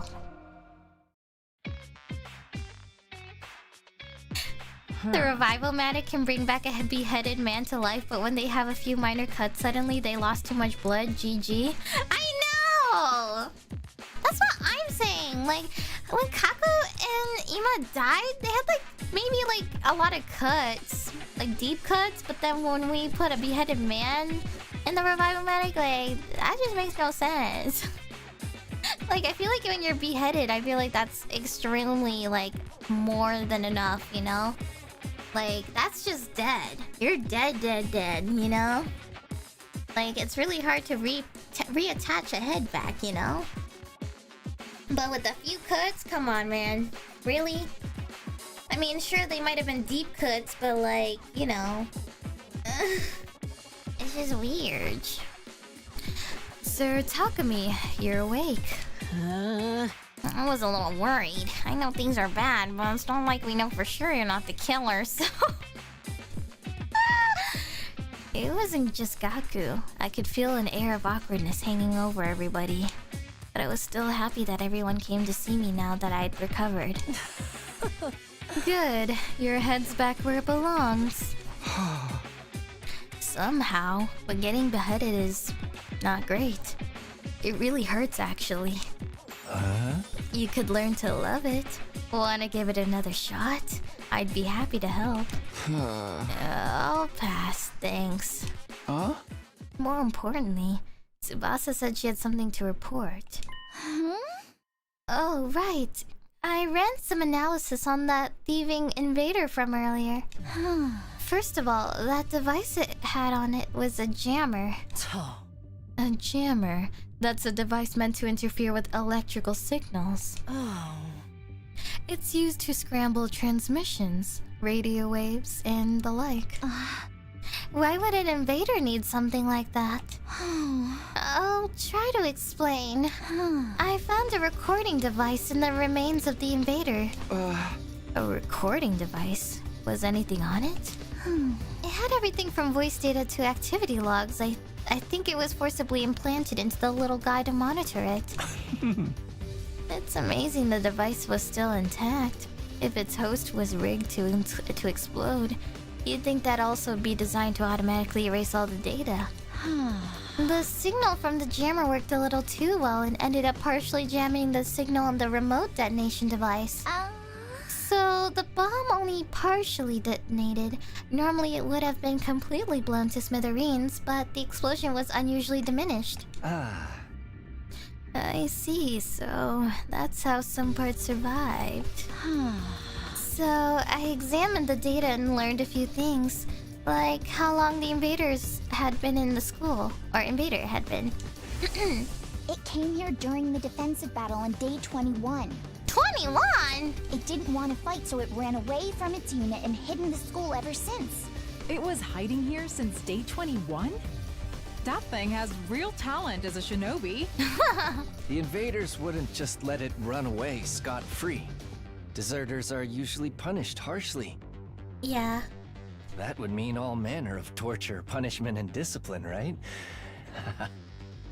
Okay. What's even the difference between any of those? Anyway, the invader exploded because the bomb used to execute deserters was activated, but the reason it managed to hide out for more than 60 days was because of that jammer. What? With that thing, it was able to avoid being tracked and blown up by Commander. I see. So it came prepared. But when we found it, Gaku pulled off the jammer and the bomb inside of it went off. Then Hiruko threw it in the air, and it got blown apart. So that's what happened. Does that mean when we heard sounds coming from the school that one night, that was the invader too? If we're talking about day 43, then definitely yes. It was all in the activity log. Day 43, that's the day Moko was killed. Nozomi and Moko came to my room that night. Nozomi said she heard sounds coming from somewhere downstairs. We wanted to go check out what they were. Oh, so that invader was moving around the night of day 43? Then that means the killer really could have been the invader. Unfortunately, no. I checked the recorder data against the estimated times of the killings, but it doesn't line up. Oh. That's all for my report. I was hoping to find some information that might give us a clue about the killer. But now it's clear the invader was innocent, which means one of us is the freaking murderer. The mystery is solved. No, it's not. Not even close. Yelling is just a waste of energy. It's not like you're going to inspire the killer to reveal themselves. Shut up. We're all going to get killed here and you're lecturing me. Hey! Wait, hold on. Is it you? Stop it, Gaku. We're not going to solve this by blindly pointing fingers. Yeah, Gaku, what if it was you? Huh? Never thought about that? So, what do we do about Dalsha? We'll have to figure out something between us. We can't just ignore him. Then we should all stay here, right? The killer can't strike if we're all together. Let's do that. Any objections, Gaku? Whatever, fine. After that, we discussed strategies for beating Dalsha. The mood was so horrible we couldn't even begin to decide what we needed to do. In the end, the day ended up with no real progress made.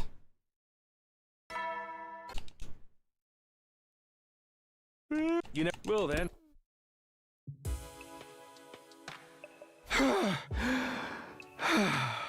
I'm so tired. With a sigh, I flopped into my bed. Ugh, my head hurts. It's throbbing. Must be the stress. First the killer, and now Dalsha. There's so much I need to think about, but I don't want to think about anything anymore. My entire body was exhausted. I couldn't even bring myself to move. Gradually, my eyelids grew heavy. Just before I fully gave into sleep, I could have sworn I saw a flickering flame out of the corner of my eye. We're almost to day 100, guys. Who's here this late at night? Cautiously, I sat in bed and waited to see what happened next. They rang again. Maybe it's an emergency. Something might have happened, but I should keep my guard up. Just in case, I held my infuser behind my back. As I opened the door, I wearily cracked it open to find... Tsubasa? What's up? Sorry, I know it's late. I probably woke you up. Don't worry about it. Did something happen? Well, actually, I've been analyzing the remains of that invader for a while now, and I think something is missing. Judging from the shape of the hole, it's probably some kind of external storage. Like a memory card or something? Exactly. It might have gotten dislodged and blown somewhere during the explosion. I thought about waiting until tomorrow, but I think the sooner we find it, the better. So you came to ask me... You want to search for this thing with you? Yeah, if you don't mind, that is. Not at all, but... Hey, I'm not the killer, you know.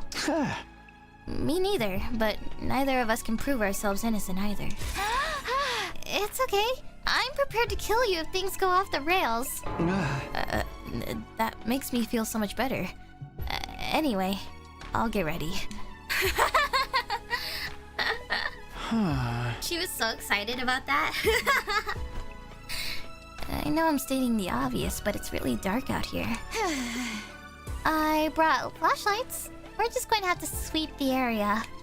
Tsubasa shined the flashlight on the ground and stooped over. I did the same, looking at the ground. This seems pretty inefficient. Yeah, and it's 3 days since the explosion too. Pretty sure this is where it happened. This was going to be a long night. I steeled myself and set to searching with Tsubasa. But it turned out my resolve wasn't going to be needed after all. There's something on the ground here. It was something small and black, covered in dirt. I picked it up and Tsubasa practically lunged at it. Hey! Let me see it! She took the thing from me excitedly and excitedly began to examine it. Good job, Takumi. This is the external storage device I was looking for. For real? I thought that would take longer. I'm going to analyze the data on this too. Oh, I can't wait to see what's on it. If they felt the need to blow up that invader to keep it away from us, there might be some important secret intel on it. I'm excited too, but try not to overwork yourself, okay? You can't keep working such long hours every day. Don't worry, I'm done for today. Let's head back. Looking satisfied, Tsubasa put away the storage device and started to walk to the school in high spirits. Phew. We found what she was looking for without anything bad happening. Thank goodness. Imagine, guys, it's actually Tsubasa. Tsubasa's the killer. And this was her excuse to find the thing that she needed to pick up. Imagine, she was like, oh shit. Well, I lost the storage device thingy. Now I gotta go pick it up. But to make myself less sus, I better bring Takumi with me. On top of that, we might not even get some new information. My steps were suddenly feeling lighter.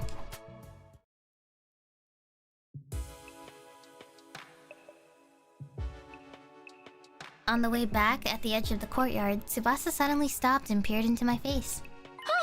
So, who do you think the killer is? Why are you bringing that up all of a sudden?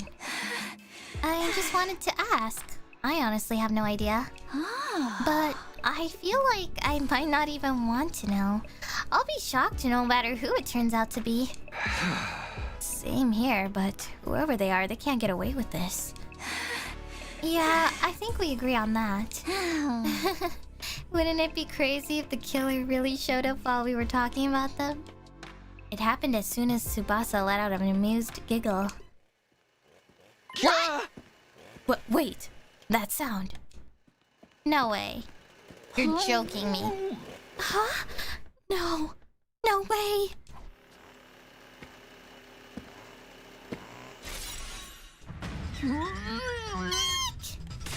Tsubasa, run!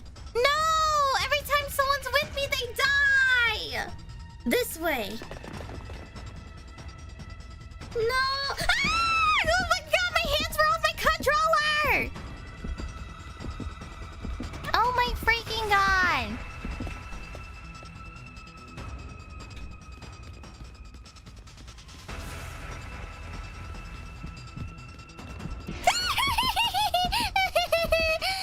Stop! Stop doing this, you fucking game. I hate you, I hate you! Why do they keep doing that, man?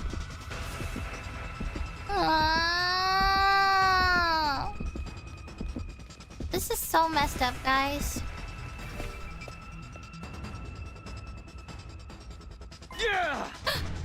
Ugh, just how long are they gonna chase us?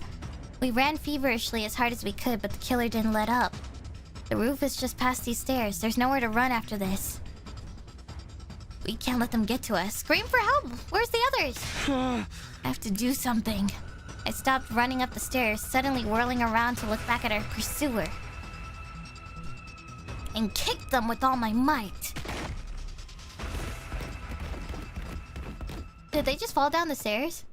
They tumbled down the stairs and fell in a heap at the bottom. Oh shit. Wait. Yeah! Okay, now's our chance to finally capture them. Ugh. They groaned in agony, but paralysis must have been setting in because they made no effort to resist. Yeah! We finally got you. Just give up. Takumi, Tsubasa. What happened? I heard a really loud sound and... Huh? Is that the killer? Did we finally catch them? I'll explain everything later. Give me a hand here.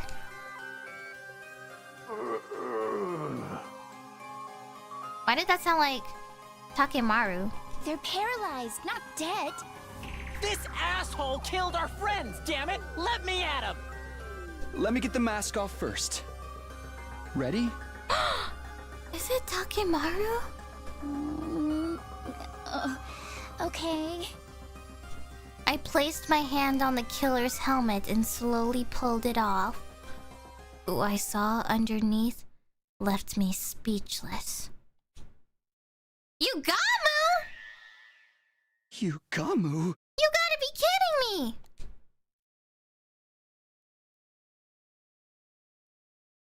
We peeled off the suit Yugamu was wearing and brought him to the rec room.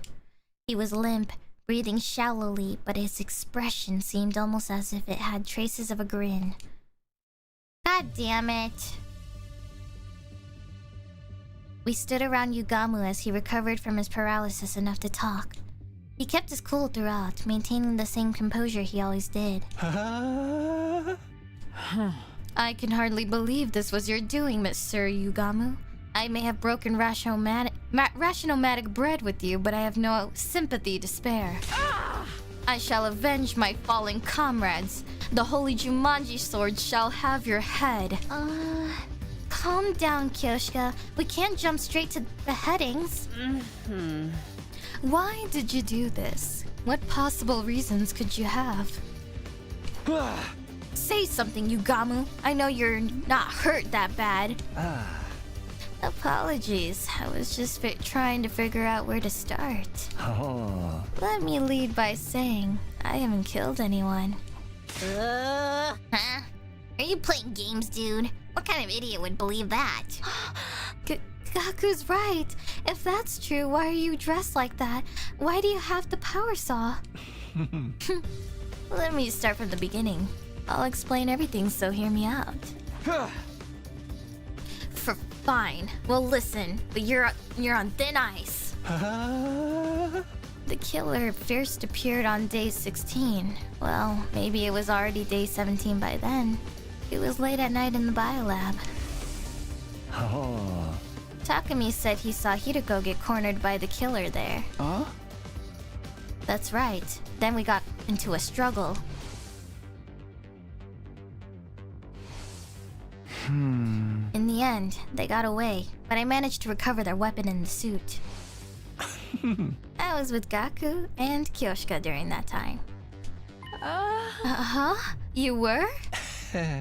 I was right here, in the rec room on the night of day 16. You and Gaku invited me. Oh yeah, I forgot about that. What were the three of you doing that late at night? Oh. Gaku said he found an adult video in the storeroom and wanted to have a watch party. Nah, don't snitch on me, dude. It turned out it was just a footage of cute critters. Not an adult video, but an animal video. Yes, they were precious little furballs. Although, Sir Gaku seemed very disappointed. Okay, can we just move on with the story? Anyway, I was here in the rec room. We had headphones on, so we didn't notice any noise. Isn't that right, guys? Gaku and Kyoshika nodded. It seemed like Yugamo was telling the truth so far. There's more. The next time the killer appeared was... Oh? Day 25, when Ava was killed inside her cage. Right. I had nothing to do with her murder. However... after seeing her dead body, the murderous impulses inside of me began to resurface. I didn't remember exactly when I'd heard it, but something Yugamo said in the cafeteria began to replay in my head. I can't help it, man. Ever since I saw her dismembered body, my passion's been at a fever's pitch. That's the kind of love-killing I've been craving all my life. Not being able to do it myself has got me climbing the walls. I can't keep going like this. If you can't help me out, I really might have to kill someone. God. Ripe with overwhelming lust, I tried to find an outlet for my feverish mania. I believe it was day 38 when I found my solution, when I was just about to kill Gaku. What? You were seriously gonna kill me? Huh? Yeah, I was seconds away from going through with it. I had a lot of pent-up bloodlust. But the moment I saw the fear of death in his eyes, I noticed my dark desire was temporarily sated. This guy's a freak. Now that I think about it, he mentioned this in a conversation we had with Ima. After what happened with Gaku, I finally figured out a way to suppress them better. I don't actually have to kill anyone. I just have to see the look of despair when they stare death in the face. It's not exactly a long-term solution, though. More like a coping mechanism. My only problem is that no one seems to want to show me their seconds before death faces. What about day 43 when Moko was killed? What were you doing then? I was in my room. I couldn't sleep that night because of the bloodlust festering deep inside of me. Then I heard Nozomi's shrieks and the sound of glass breaking, so I went to see what was going on. When I did, I found the killer's suit and power saw at the bottom of the pool. Huh? The stuff missing from the locker was in the pool? Why? Sir Yugamo must have stolen it, correct? No, I didn't know the combination. Right, you weren't even in the room when Takumi set the code. Wait, I was chased by the killer the day Moko was killed. They had me cornered by the pool, so I shoved them aside and got away. But maybe when that happened, they fell in.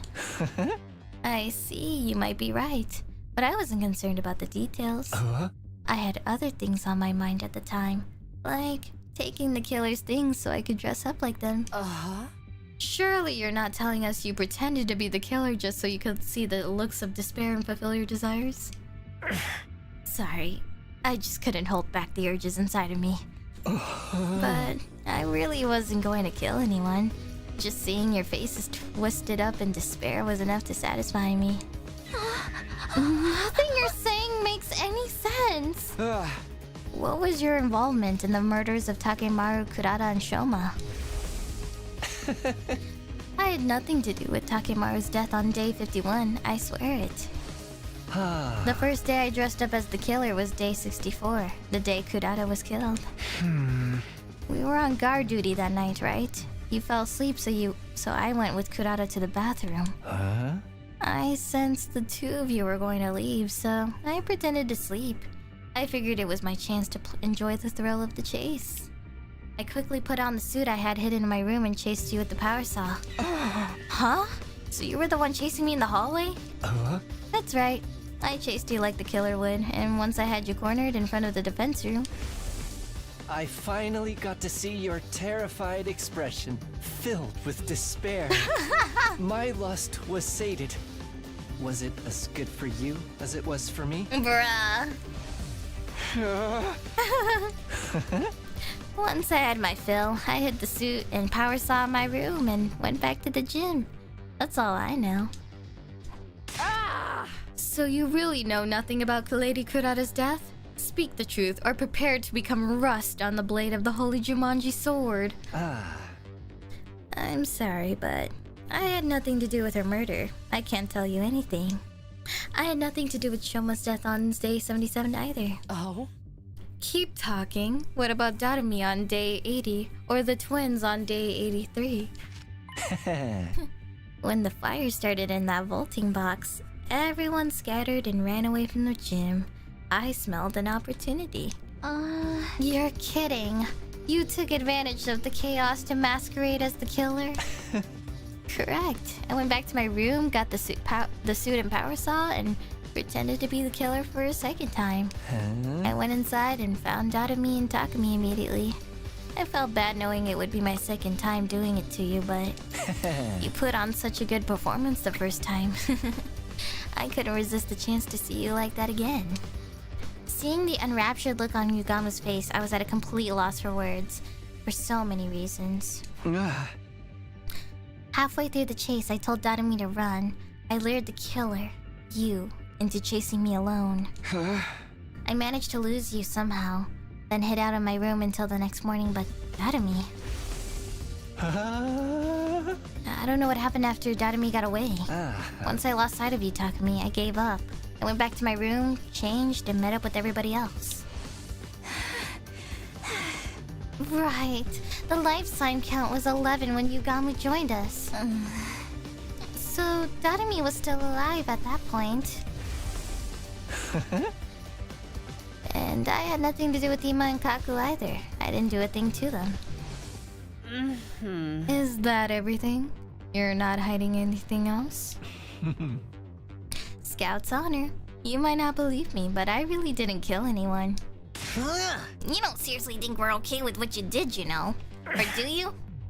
I'm aware I crossed the line, but I couldn't stop myself. Those looks of terror and despair whenever I chased you, I needed them so badly. That's why I kept this from you guys. No other reason, I promise. You say that, but I feel betrayed. I'm not going to be able to forgive you and move on that easily. I'll accept any punishment you want to give. Torture me, whatever you need to do. But if it wasn't Yugamu who killed our friends, then who's the real killer? Suddenly, the image of the killer on day 16 crossed my mind. Were they still hiding inside the school? No, that wouldn't add up with the life sign count. Then what? Where are they? I'm getting rather lost. What are we doing with Sir Yugamu? I think we're going to have to keep him separated from the group until we find the real killer. Put him in the courtyard? Of course. That should help with my little problem.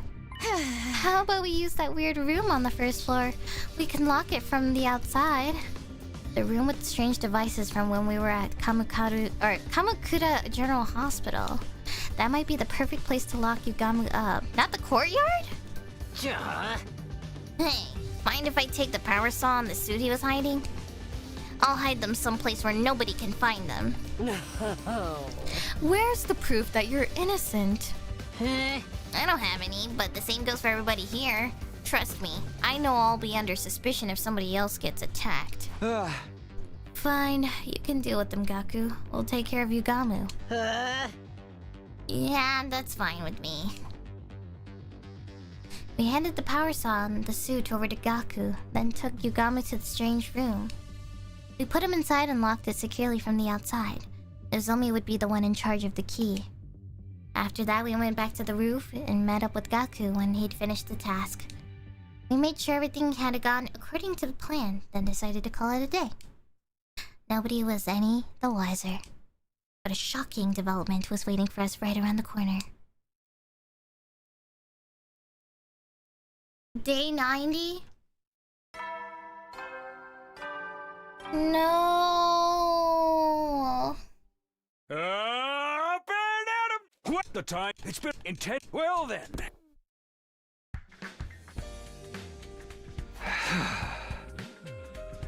A happy ending? Happiness stopped being an option a long time ago. Anyway, I guess we should head over to the cafeteria. I need to give Yugamu some food too.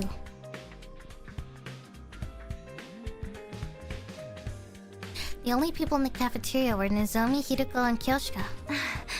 Good morning, Takami. Morning. No sign of Tsubasa or Gaku? They might be holed up in their rooms out of paranoia. Maybe, but I hope not. We still haven't worked out a strategy for Dalsha. There's so much to think about that my brain feels like it's going to boil over. Neither of them were wearing their regular clothes. The same went for me. We'd had a little discussion before going our separate ways yesterday. At the end of it, we decided to wear our class armor, or artificial class armor in Nozomi's case, all day from now on. If everything Yugamu told us was the truth, the killer was still out there somewhere. If they're not even showing up on the life sign total, they might even be... Before I could finish that thought, I heard footsteps outside in the hall. Tsubasa burst into the cafeteria, breathless and with a grim look on her face. Tsubasa? What's got you in such a hurry? I just woke up and checked the life sign count. It's gone to 6! Oh shit, Gaku's dead. Huh? The only ones Actually, it's either Yugamu or Gaku's dead. The only ones missing were Gaku and Yugamu, which meant... Let's search the school. Oh? We'll start with the nearby rooms. Everybody, stick together. We systematically opened every door in the school, making sure nothing was out of place. No more. I'm sick of it. I've had enough to spare for one lifetime. My heart was screaming with each door we opened. In the end, my prayers would go unanswered. Oh, shit! So it was Gaku. Inside the library, we found the blood-soaked remains of Gaku. Gaku Maruko, his body sliced to ribbons. An unpleasant stench of blood emanated from his mangled corpse.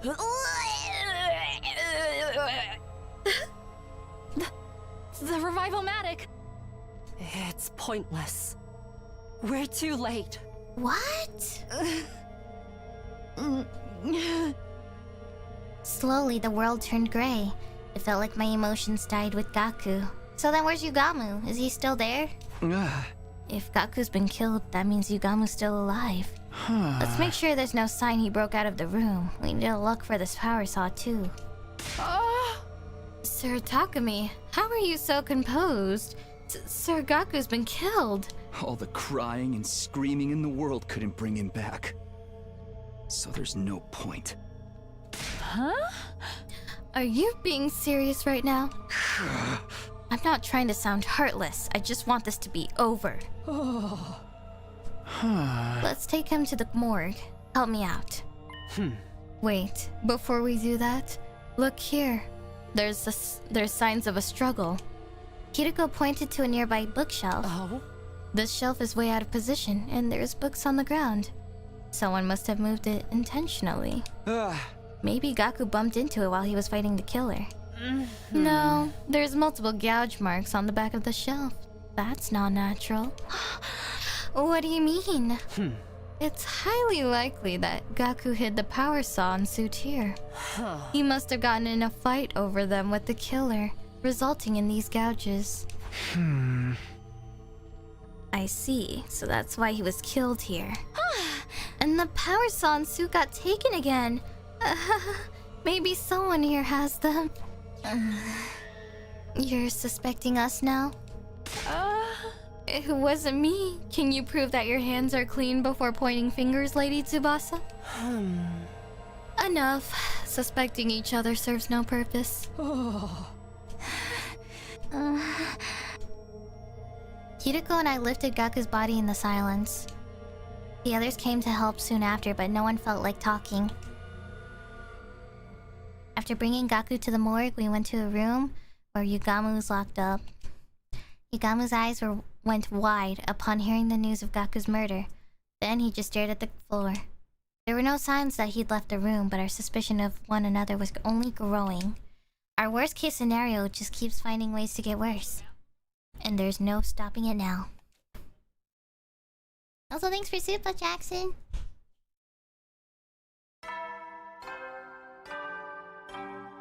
Who was the lifer that stood in front of the corpse during the last Niji Among Us collab again? That's Yugamu. It's not, so we're... I still don't know who it is, actually. I really don't know who. I mean, if I had to really make a guess, I want to say it's the least suspicious person.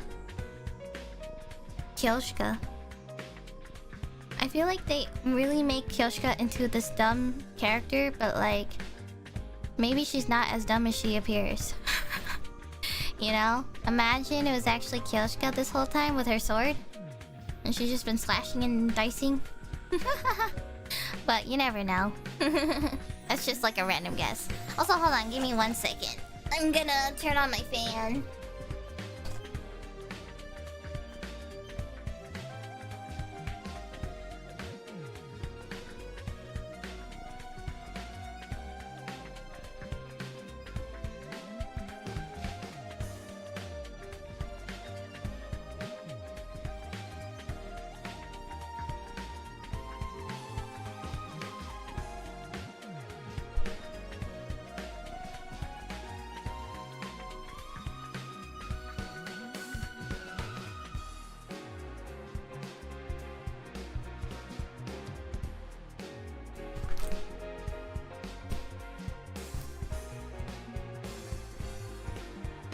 Oh yeah.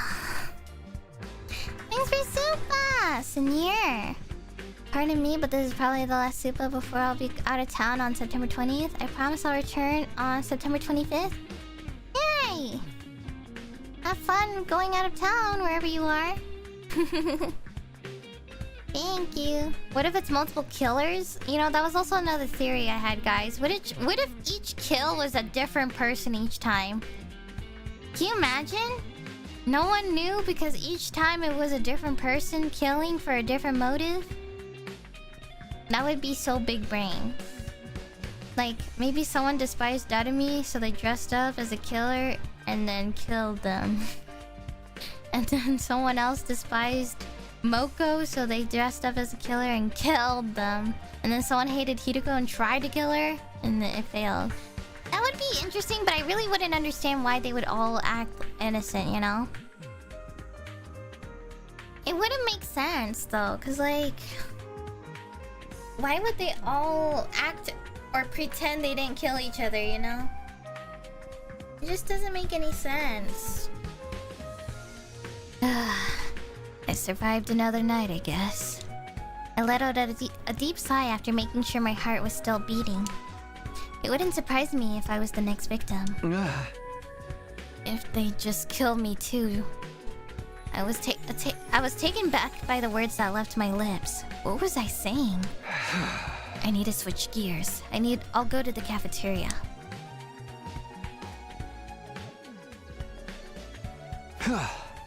It's just you, Hideko? Everybody's decided to eat in their rooms. Well, I figured this would happen. I assembled a light meal on my tray and sat in front of Hideko. We were silent. The only sound in the cafeteria was the quiet clatter of our dishes. Then, Hideko calmly looked me in the eye. I've been killed. Many times, actually. What? Huh? Would it make more sense if I told you that I lived through a different past? Similar to how you time traveled from yours? I had a feeling. No way! Oh my god. Wait, that makes so much sense. Because I had a feeling, but I didn't say anything because I was like, there's no way, right? What? No, this would make sense. Because at the very beginning of the game, she said, like, she somehow, like, knew some certain things already, you know? And it kind of made sense. Wait, this was, like, my ongoing slight theory of her. Because, like, at the very beginning, there was, like, that one time when she investigated something in the war room. And then she was, like, being really strange about it because... Oh, right. She was trying to investigate something, but she died. She was the first victim in the first ever gameplay, you know? And she said that she kind of knew stuff already, but she didn't say anything because she died in that route. So it was just left on red for the longest time. So, yeah. Wait. Oh my gosh. Okay, I'm locked in, guys. I knew she was sus, like she was different from the others. Hold on. This is a lot out of nowhere. I knew it. I had a feeling. I knew she was slightly different. Like in the way that she might just be like not like the rest of the people. Hideko experienced something like I did? It was all so sudden that I couldn't follow. She didn't seem to be joking, but... I remember everything about the past I saw. Not that it's a pleasant memory. Is that what you've been hiding? The memories came to me on day 3. Oh? I was killed, and I remember what I said at the end, clear as day. This was another failed timeline. Just like the others. Oh! Maybe it was a mistake for us to stay in this school to begin with. Maybe we all should have left. I'm going to do it over again.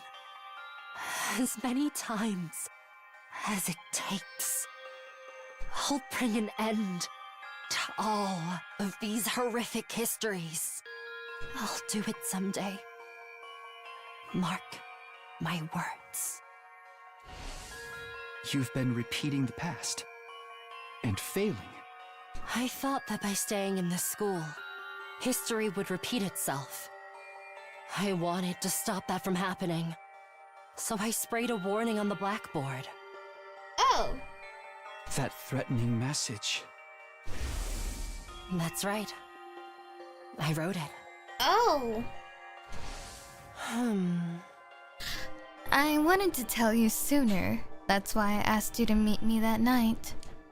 The day Hideko asked me to see her, Nozomi wanted to talk to me that night too.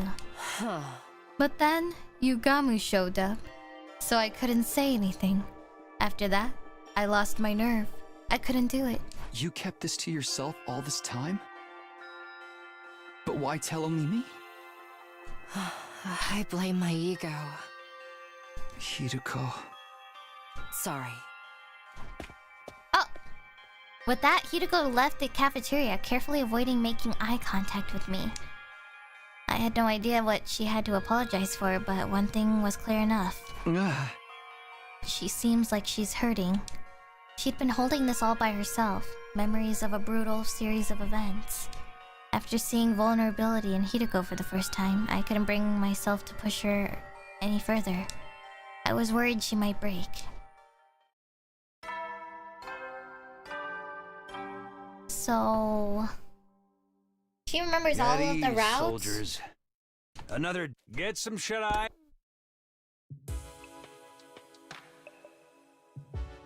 The announcement changed. I guess the countdown will begin soon. We've got more problems than just the invaders now.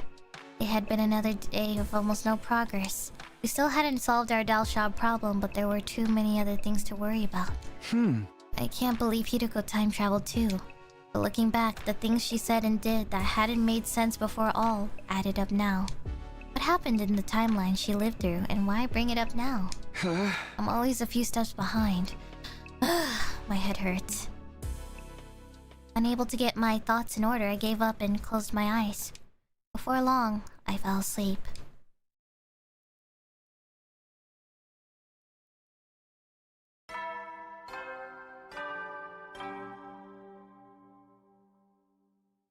Up and out of a new okay. What?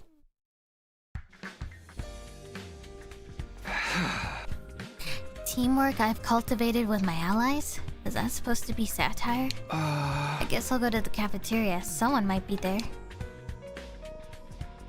Huh? Verily so. Totally, right? Just as I left my room, I could hear Kyoshika and Tsubasa talking in the distance. Well, I need to save. It's been a while. 10 days, actually. Kyoshika seems to be excitedly telling Tsubasa something. I wonder what. Did something else happen? Sir Takumi, perfect timing. Can you come with us? Huh? Wait, where are we? Just hurry! The door. I came to bring Sir Yugamu his meal, but then... Let's go in. He's dead. Oh my god. We opened the broken door and saw Yugamu, covered in blood, face down and lifeless. Yugamu. Yeah, of course I expected as much. Just like everyone else before him, his body was sliced to ribbons. Hiruko, Nozomi, you're here. All of the men are dying. Now it's just him and the girls. The potential love interest. What is happening? Yeah, we were the first to hear the news from Kyoshika. You can probably tell, but he's lost all his cryptoglobin. We can't revive him. Let's get him to the morgue right away. I feel bad leaving him like this. Right. We need to make a grave marker as well. No one had lost their composure anymore.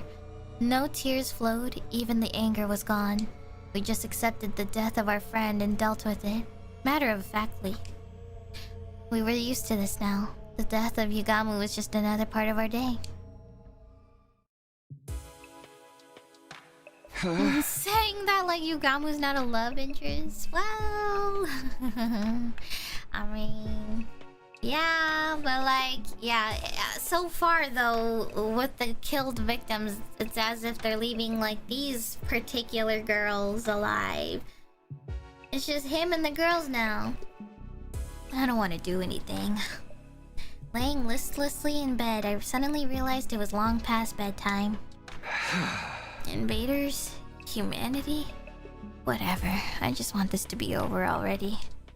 Just then, I felt a familiar presence I hadn't felt in a while. Fireboy? I sat up, and there he was, standing in the corner of my room. I knew it. It's been a while. Right. I guess it has been. For you. Huh? What do you mean by that? I've been watching you all this time. I know what's happened. But you must not remember. Yeah, you might have been watching us, but we haven't been able to see you. What do you need anyway? Did you find some kind of clue about the killer? Unfortunately, even I'm not sure what's going on or why. No matter what happens, all I can do is watch over you. Nothing more. Is that why you came here to tell me? I'm... sorry I couldn't save you.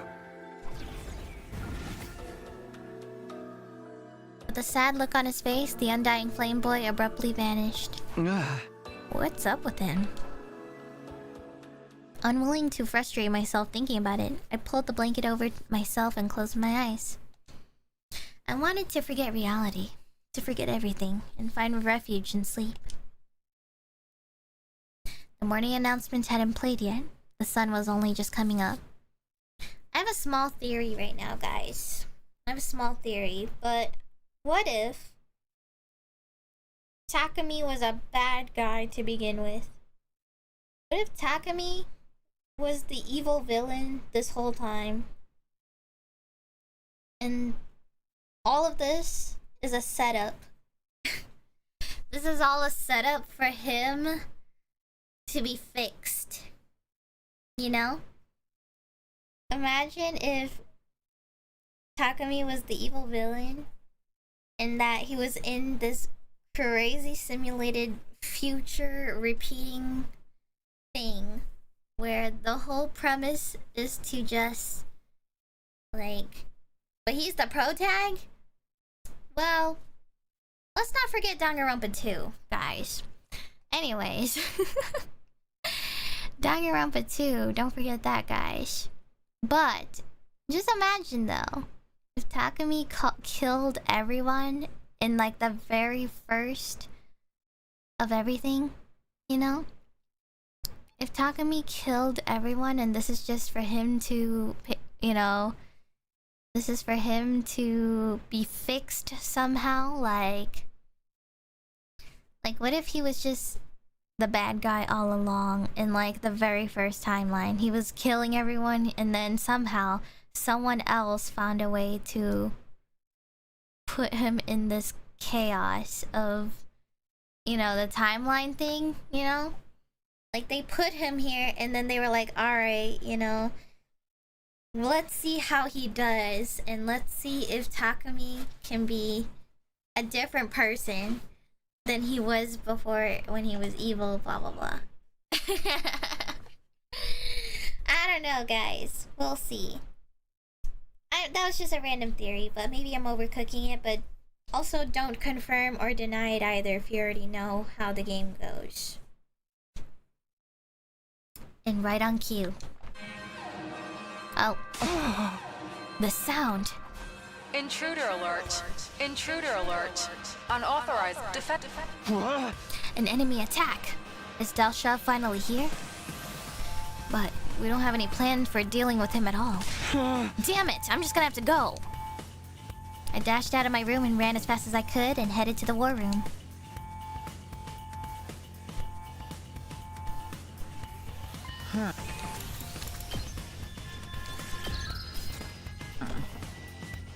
Dalsha has come, but the alarm sounded this time. It really startled me. No. Looks like he brought some minions with him. This fight is going to be harder than last time.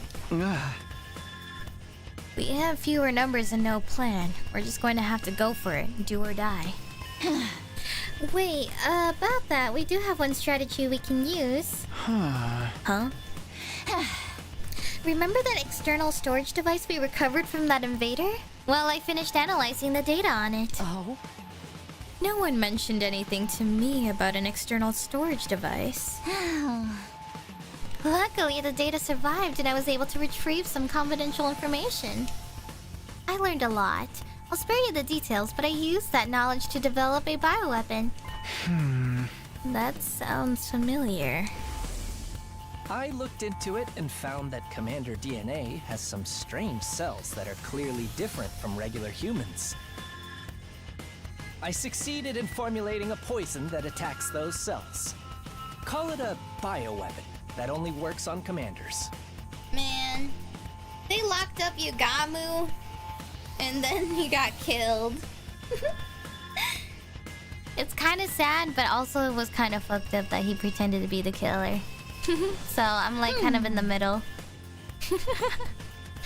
Once I understood the cells' weak point, I figured I should get to work on something. Nozomi helped me out. Lady Nozomi? Why? Because Tsubasa asked me to. It's not much, but I do have some experience with medicinal research. I'm the ideal candidate for working on a poison that affects cryptoglobin because I don't have much of it myself.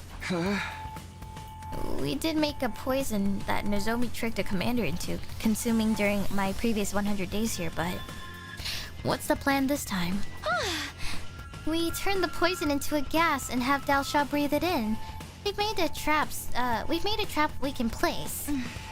Oh. This is the knowledge we get if we don't have Ava's daughter around. I already missed that route, guys. That route was probably the best, I'm not gonna lie. Still to this day, that route was still the best because we still got to see more. We can position it and activate it anytime using a remote control. I'm going to find a place to set this. Once it's in place, I'll need you to get him to stop near it. We'll activate it once everyone's gotten some distance. That should be enough to get him to inhale the poison.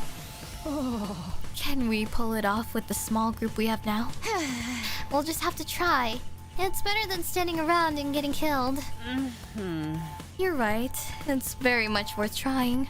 Why didn't you say anything before? Because of the whole killer thing. I kept the info under wraps as a precaution. And I wasn't sure it would even work out. It was just a gamble. Thank you both so much. Now we just have to find a way to make this work. Yeah, let's do this. I don't want to have any regrets. Yeah! Forget about everything else and give it everything you've got. It's time for a defensive battle. Alright. Seen him. Can we hit skip? This better be skippable.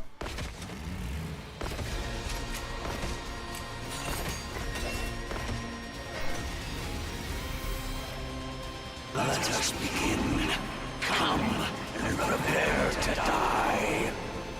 Here we go, everybody. We have to stop him.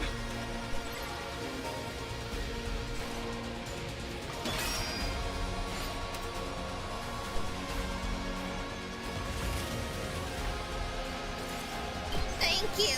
Thank you.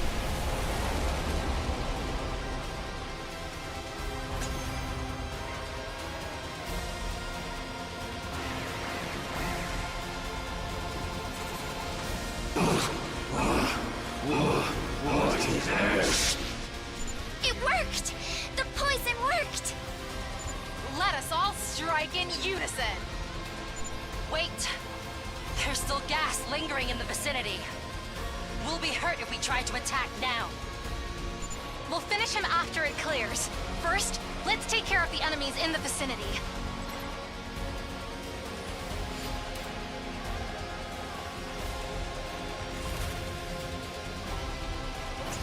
Yippee!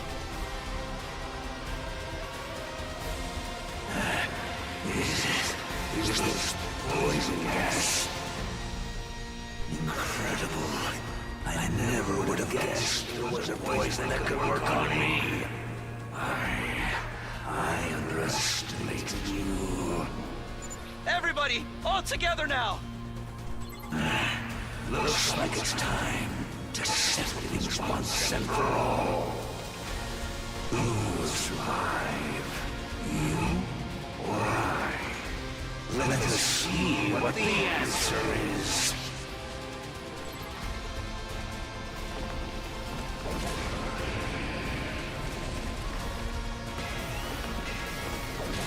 To battle!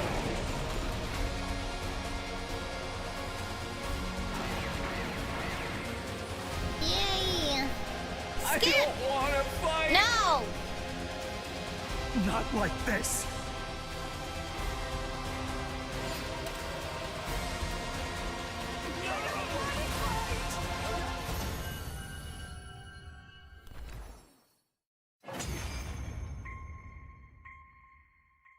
Not like this! Not like this! Where's my daughter? So, I've lost. The time of my destruction is upon me at last. I gave this battle everything I had. I have no regret. Oh? Oh! Oh, I forgot. Fishness.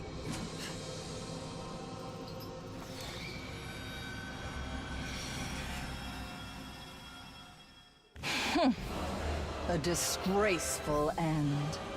Pitiful. Veshness stamped on the commander's desiccated corpse with a sneer.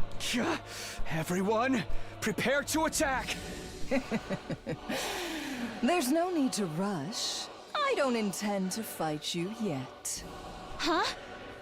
I am preparing an event. A ritual, if you will, to usher in my ascension to godhood. Our battle will take place then. What are you talking about? Be calm. The time is soon.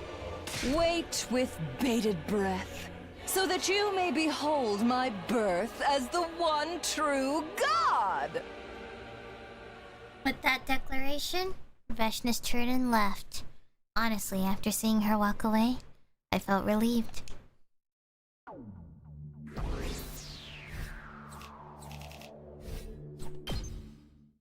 Oh, damn it.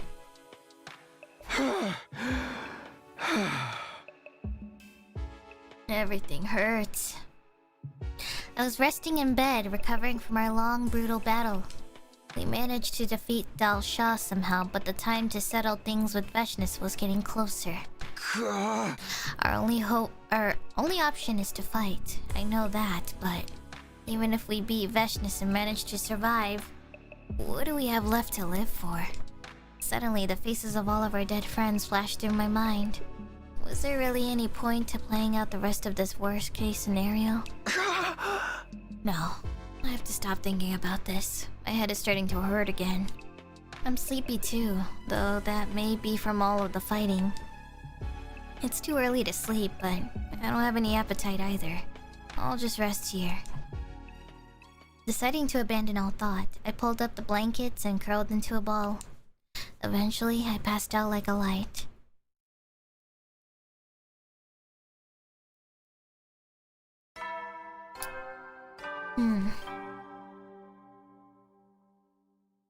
A fine morning is a... But now then... Join hands with my comrades? There's only 5 of us left. A pointless complaint left my mouth before I could stop it. On top of that, my body still hurts. The exhaustion from yesterday's battle wasn't gone yet. No, I need to get up. Otherwise, the whole day will go by while I'm in bed. I pushed myself to get out of bed, getting ready for the day. Maybe somebody's in the cafeteria. I should go see. Is that? The moment I stepped out of my room, I saw Tsubasa, Nozomi, and Hiruko all standing stock still. What? What are they looking at? I followed their gazes until... Oh! Kyoshika, no! That's the door to Kyoshika's room. You can't be serious. No way. Kyoshika? Hey, Kyoshika! Kyoshika? I hurried into her room, already half suspecting what I'd find inside. Oh! Damn! Damn. She wearing traditional clothes and she got the kicks? Kyoshika's corpse was laid on the floor with a tormented expression, her body shredded like all the others. Kyoshika!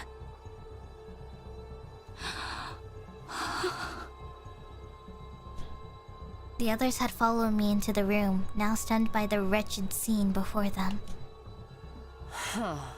It's just like what happened to Yugamu.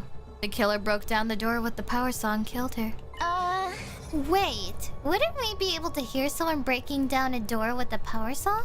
Now that you mentioned it, I saw Kyoshika in the cafeteria last night. We went back to the roof together, so I think she must have been killed after that. When was that exactly? I think it was around 9 p.m. when we met in the cafeteria. We had a late dinner because of the defensive battle. We got back to our rooms after 10. I went to sleep right away. I was already sleeping before 9. I didn't wake up until morning. I was really sleepy yesterday too. I went to bed early, but... how did we not hear anything? Even if we were tired from the fight, the sound of the door being sawed down would have been fairly loud. Kyoshika would have gotten up and ran if she heard it. The more I think about it, the less it adds up. Let's think more about this later. For now, I'd rather we do something with the body. Yeah, you're right. Let's do that. After we brought Kyoshika to the morgue and made a small gravestone, we gathered in the cafeteria. Yeah, it's only 4 people left, guys.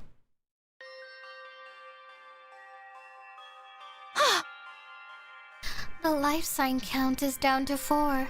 There's so few of us left. Literally his 3, like, top girls. What the hell?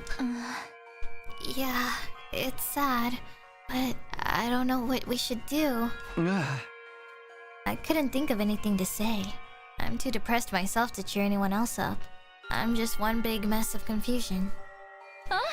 By the way, what are you up to, Hiroko? I just wanted to check on something. Hiroko seemed to be inspecting the water cooler in the cafeteria. Is there something off about it? Looks fine to me. Oh? I'm just curious, about what's inside. Tsubasa, could you lend me a hand? What do you need? We're going to find out what's in the water. All of you, come to the biolab. What?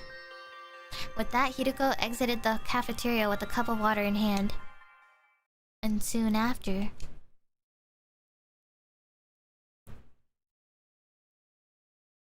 Nozomi and I just stood in silence as we watched Tsubasa and Hiroko at work. I was curious about what they were doing, but I didn't want to interrupt. Just then, Tsubasa raised her head in shock. No way! I knew it. What is it? What did you find? We detected sleep medicine in the water from the cooler. Sleep medicine? Oh? The slow-acting kind, too. It takes time to kick in after being ingested. You mean the reason we didn't wake up last night is... Because we drank this drugged water. Someone laced it in advance. What? So they went after Kyoshika knowing the drug would keep us asleep? That explains why I was so unusually sleepy. They really will go to any lengths to kill us. I told you, right? This killer enjoys killing! Taking their time picking us off one by one is just more fun for them! I suddenly remembered what Dadami had said. They're killing us one by one, savoring each kill. No, it can't be them. Takumi? What's wrong? Nothing. Sorry, never mind. Every time she makes that sound effect, it's so funny. Like she's sus. And then there were 4. I could very well be next. All I can do is hold on to this terror and wait for time to pass. 5 days left until day 100. What kind of ending awaits us then?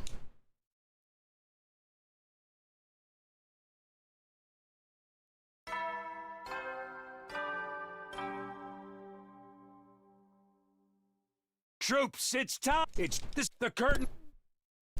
This is honestly, this is probably one of the worser endings for sure. Or outcomes, because a lot of us are dead. Ugh, morning already. I sat upright and barely managed to drag my heavy body out of bed. I should head to the cafeteria. Gotta make sure everyone's okay.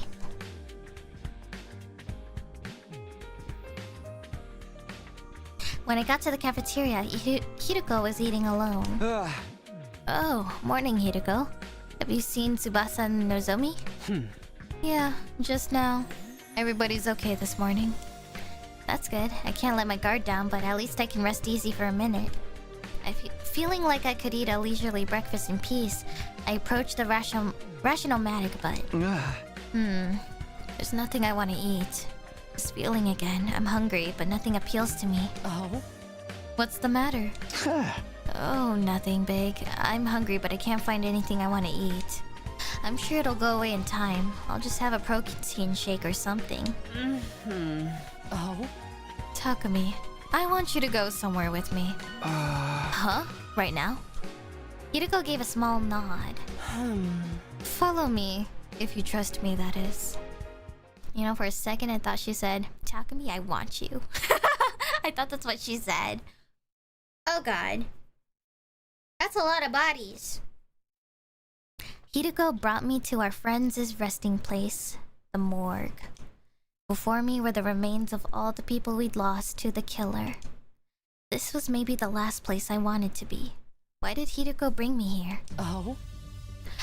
11 people were killed by the killer, including the commander we took prisoner. But there's a clear difference between them. There is? It might be hard to tell, but look closely at their wounds. With that, Hideko rearranged the bodies one by one.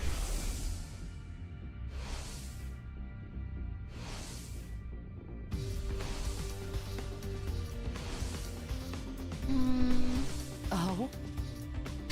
What do you notice about their injuries? Well, they're sliced clean. They're pretty deep because of the power saw. Look here next.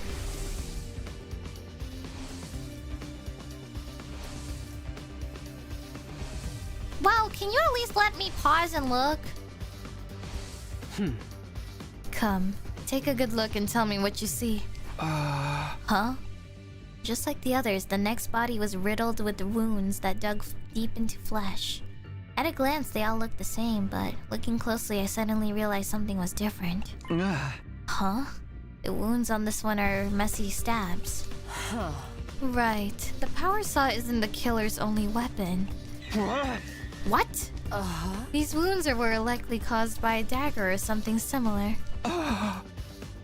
Why would they use different weapons? That's all I can tell you. You'll have to figure out the rest for yourself. Yeah. Hey, Hideko? With that, Hideko turned and left the room. Really? What does it all mean? Back in my room, I was thinking hard in bed. Something was bothering me.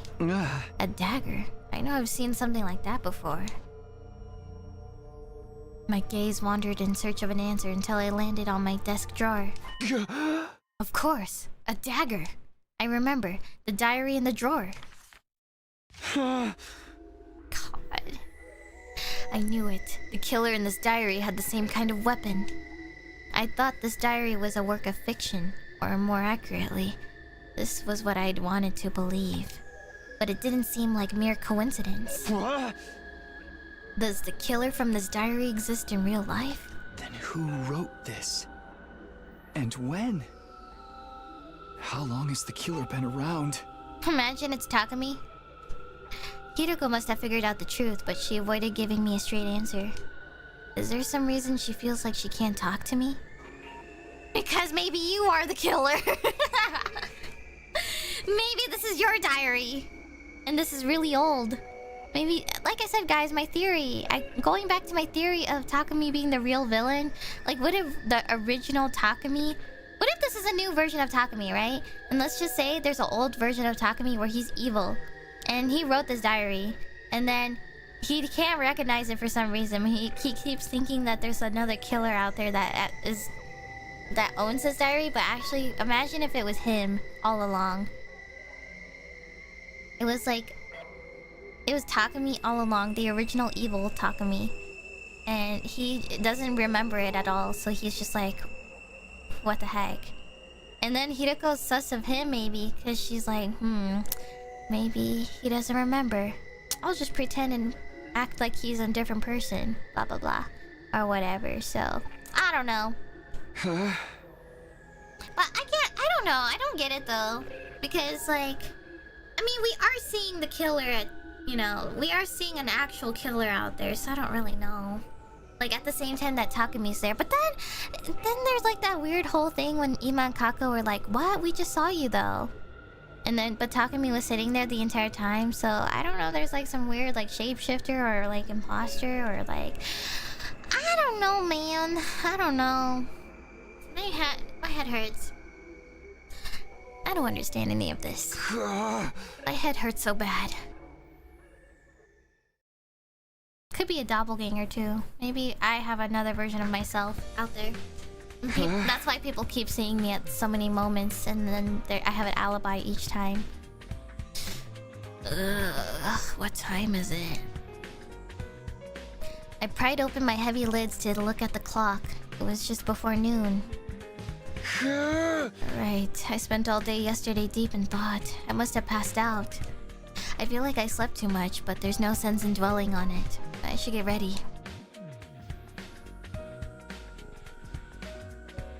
Like how Stuck and Ato came back from another timeline for revenge? Maybe, like, I don't know. I don't know if they would repeat that whole thing too with Ato. I'm not sure. I have so much... I'm trying to doubt Ato so much being the obvious answer to everything, you know?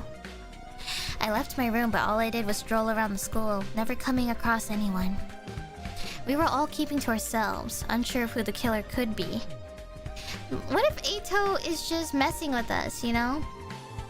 You know how Ato said he kind of knew things that no one else did? What if he knew that Takumi was evil, and he's just kind of like messing around with Takumi, you know? Maybe he's like, they don't know. This whole time Ato knew, and he was like, they don't know that Takumi's a real killer. Originally. Imagine? That was the whole thing. And then whenever we go back to that one route where we save Ato and let him live, imagine? Oh my god. Imagine. I wonder what happens. We were all keeping to ourselves, unsure of who the killer could be. I wonder where Hideko is. I wanted to continue our conversation from yesterday about the killer's weapons. She didn't seem to be in her room. Maybe I'll find her in the cafeteria? I was thinking out loud, walking the halls until... Takumi? Hideko, you scared me. I was just about to go looking for you. Oh? Me? What for? It's about our discussion yesterday. I want you to tell me what it means. I've thought about it, but I just can't get the pieces to come together. You figured it out, right? Fine. Come with me. Oh.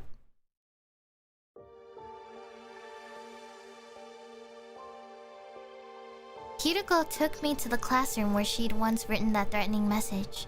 Is she gonna tell me what the LSNKA stands for? Do you remember when Yugamu got this killer suit, and Power Saw? I'm pretty sure it was the day Moko was killed. Day 43. Oh? Right. Moko's wounds came from the Power Saw, which means Yugamu picked it up after she was killed. In other words, after killing Moko, the killer lost their suit and weapon for whatever reason. But they had the opportunity to get them back. When do you think that could have happened? Or been? After we caught Yugamu and took the things from him, Gaku said he was going to hide them. The killer threatened Gaku into showing them where the Power Saw was hidden. The library. Then the two of them got into a scuffle, and Gaku was killed with the stolen Power Saw. Basically, from 43 until day 89, the killer didn't have those items on them. The people killed during that time were... Oh? Takemaru, Kurata, Shoma, Darumi, Ima, and Kako. You saw the wounds on their bodies, right? They were killed with something like a dagger, because the killer didn't have their Power Saw. None of you noticed. You thought Yugamu was the killer, even though he was just impersonating them. When did you realize this? When we found Takemaru's body. I noticed the wounds on his body weren't like Ava and Moko's, but I couldn't say anything. Why not? Because that would mean the real killer and the person we saw in the suit, Yugamu, were two different people. What's the problem with that? They were two different people. If you'd just told us, we might have been able to save everybody that got killed after Takemaru. Don't you think I know that? But still, I couldn't tell you. Why not? Because if everyone knew there was both a killer and an imposter, then it would ruin the alibis of anyone who said they saw the killer. Then they'd be a potential suspect. So I couldn't say anything. And she just left. Hey, Hiroko! Hiroko looked down, turned on her heel, and ran away. After that, I tried to look for her, but time just ticked away, and as I searched aimlessly, I couldn't get over what she'd said. Was she covering for someone? That would mean she was trying to hide the true identity of the killer. But why would she do that? Was she connected to them somehow? Why? I have a bad feeling about this.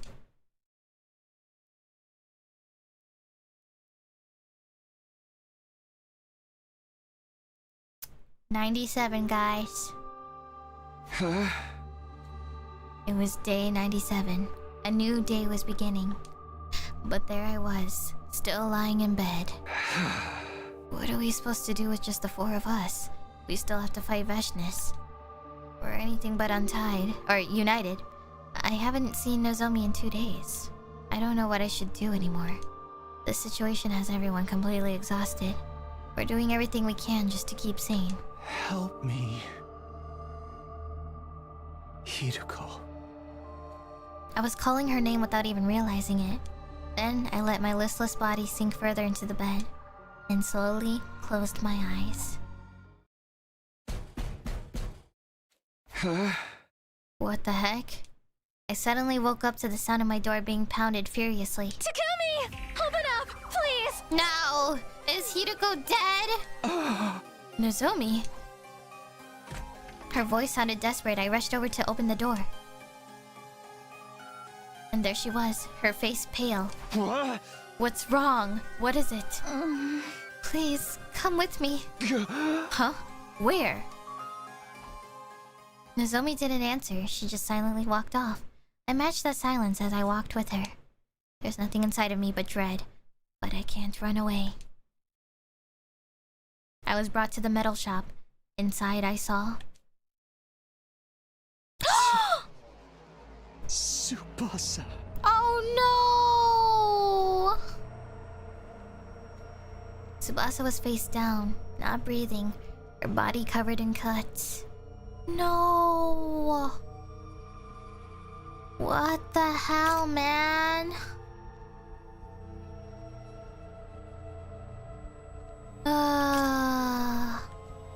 One glance at the profuse quantity of blood was enough to tell me we couldn't bring her back. Oh. God damn it. Okay, I guess when they said metal shop, I was like, oh no. Tsubasa, isn't it? If they killed Hiroko though, oh man, that would be tough story-wise. Also, really awkward timing, but thanks for the soup, Oscar! Thank you for the soup, and happy birthday! Thank you for stopping by. Have a happy birthday, and make sure you get some great cake! Thank you! I found her. The lights had been on in here for a while, so I took a look inside. Hiroko? Oh? All I did was find her. That said, I know none of us can prove our alibis. Hey, if the killer really is one of us, why don't we search all of our rooms? We should be able to find the murder weapon that way. Then we'll know who's really doing this. There's no guarantee they're hiding it in their room. Besides, what if the killer is deliberately hiding it in someone else's room? Huh? You mean to frame someone else? I'm just throwing out suggestions, but it's not possible. Or impossible. We wouldn't be able to say it was definitive proof in that case. Let's get her out of here. Once we were done transporting Tsubasa to the morgue, we immediately went our separate ways. Only 3 of us left. The killer was probably laughing at us. I wonder what they felt when they saw us suffer in despair like this. I mean, there's only 3 left, so... What if it's Nozomi? Plot twist. We were never made to go back to save Nozomi. Imagine. What time is it? I woke up feeling suffocated. My heavy eyelids opened up to see that it was already bright outside. I hate night sweats. Last night I barely had time to change out of my armor and take a shower before falling asleep exhausted. My clothes were uncomfortable and soaked in sweat. I must have had a rough sleep. Yeah, imagine guys, what if Nozomi's evil? What if she's like Ato's sibling? What if she was like Ato's sibling and it was a plot twist? They were secretly siblings. Brother and sister. They're both evil and crazy. Is that over? I think I'm overcooking it, guys, but hey, I'm just saying because they kind of look similar. Guess I'll take another shower. Grabbing a towel, I stepped into the bathroom. I immediately noticed something unusual. What? I looked down at the bathroom floor to see a puddle of crimson liquid. Is this blood? Here? How? Where did it come from? Oh no! It is us, isn't it? I panicked. I looked up at the ceiling, where I saw red droplets dripping out of the gaps in the ventilation panel! What? And my heart leapt furiously the moment I laid eyes on the uncanny sight. What is this? What's in there? I gingerly removed the panel, trying to keep my heart from pounding out of my chest. Ah! Wait!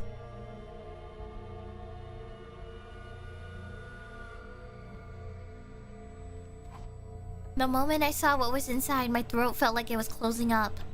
It was the blood-soaked suit of the killer and the power saw, and a dagger and a raincoat I've never seen before. No. Why would these be here? Who put these here, and when? Don't tell me. Maybe the killer really did hide their weapons in my room, just like Hideko said? I need to tell Hideko and Nozomi! I tell them, and then what? Would they really believe me? More importantly, if I hide the stuff somewhere else, wouldn't that stop any further killings? Oh, right. There are only 2 days left. If I can keep these out of the way. I stuffed them all into a trash bag and put them under my clothes at the back of the closet. Now I just need to get through 2 more days. Oh my god. Good one, Takumi. Oh my god, no. For a while, I couldn't find the will to do anything. The weapons and the suit I'd found in the bathroom had made me uneasy. I feel like I'm going to go insane if I stay by myself. Standing up on an unsteady feet, I left my room. It was already dark out. In a haze, I began to walk without any real destination. I found myself in the schoolyard. I sat down on a bench in the corner, looking up at the sky. The infinitely extending sky and its glittering stars that once moved me so much. They didn't make me feel anything anymore. I sat there in a daze until suddenly I sensed someone drawing closer. Hideko. Hideko stood before me in silence. Her face, illuminated by the moonlight, looked incredibly calm. I felt like I was being drawn to it. Hey, Hideko. Please. Stay by my side. Just for a moment. Oh my god, Hideko romance route? Hideko didn't answer. Instead, she leaned in close. Oh my god!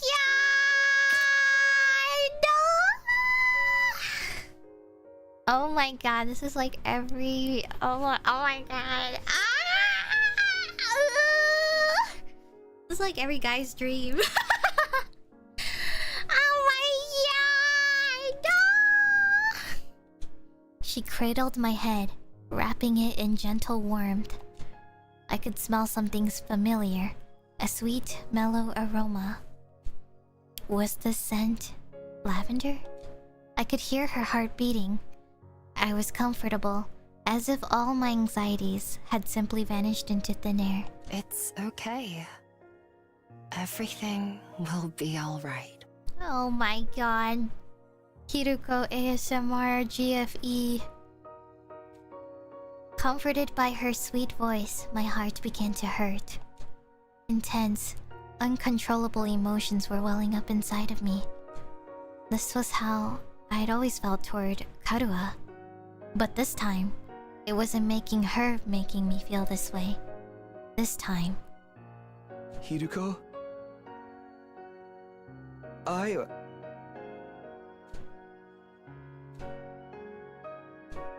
For a moment in this hellish, hopeless existence, I felt happy. All I want to do is bask in this afterglow. We didn't say anything as we huddled together under the night sky. Oh my god.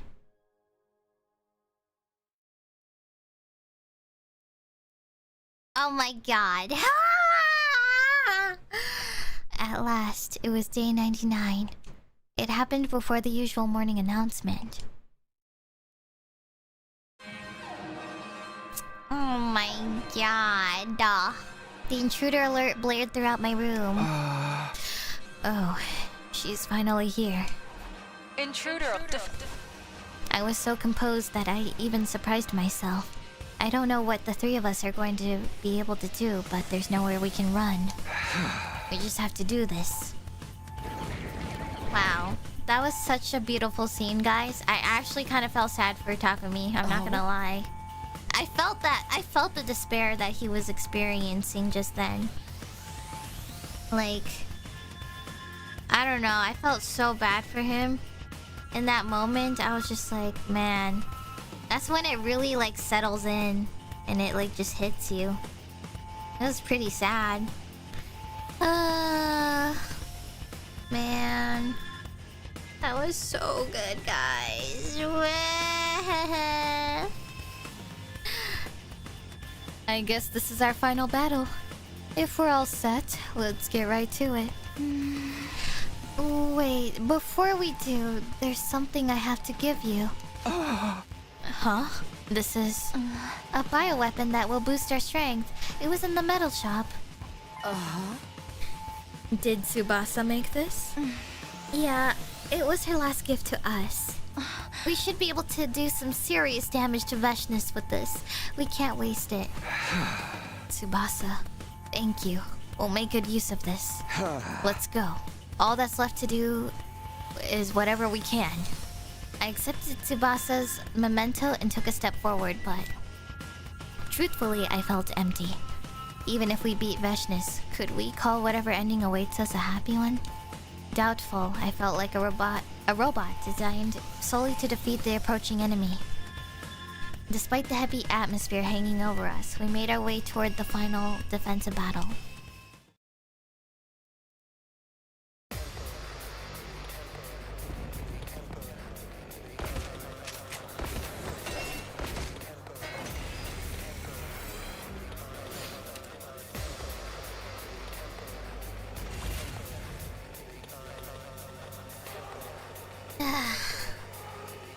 Wait, we don't get to skip this? Oh shit. We don't get to skip this, guys. Let's go. But you know what that means, guys. Good to go.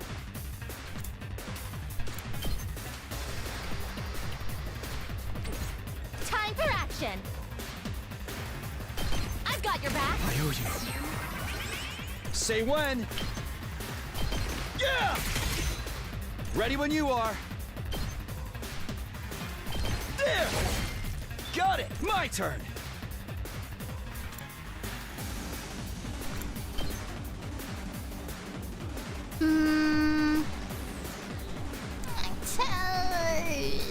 I could get this one, but... Yeah! Say when. One last strike!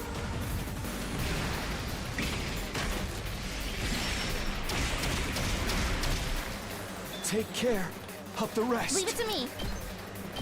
Stay back!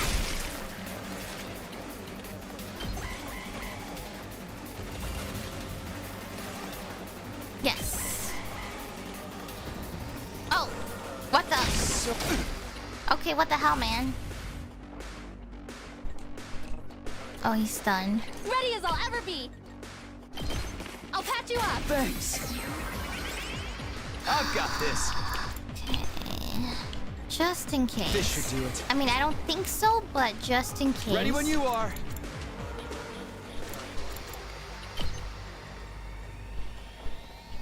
Time to use it.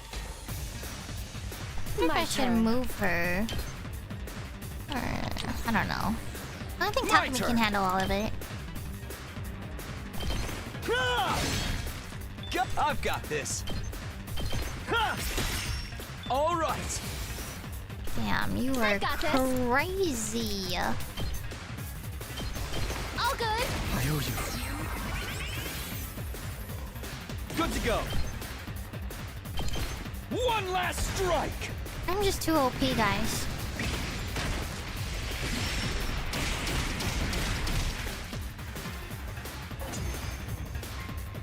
One last strike. Huh. That's... Beshness was calmly walking towards us as if she owned the place. The moment I saw her, my heart started to race like it had never raced before. It was as if the hemoanima, the cryptoglobin inside my body, was responding to her as she approached. Then she stopped right in front of us as we all stood on guard. Don't think I'll grant you an easy death. Your power and the power of the Second Coming are mine. Second Coming? I shall devour all. Alright, let's get this over with.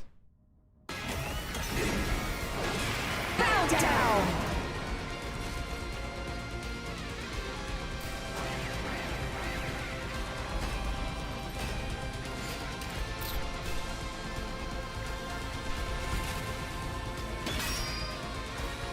Let's do this. This should do it. Time to move. I'll put this to good use. Locked and loaded. Ready when you are. Time to use it. Thanks. Ready when right here.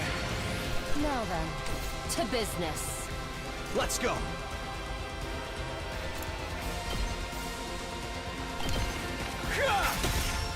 Here we go. There. Let's do this. Leave it to me. I've got your back. Thanks. Let's go. Here we go. That's it. All right. Say when.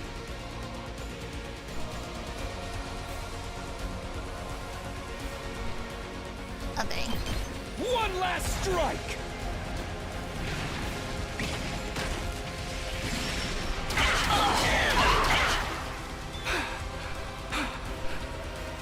Whenever you're ready. All good. I owe you. You can solo all of this, Takumi.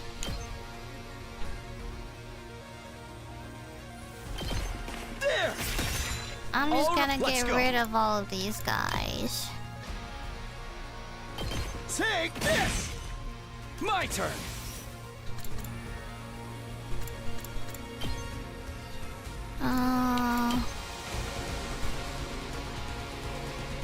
Okay. That's it. Let's do this. Here. Ready when you are. One last strike.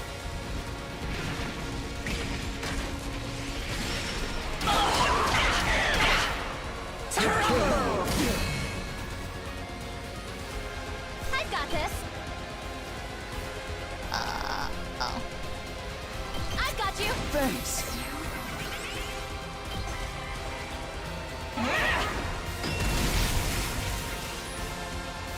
Whew.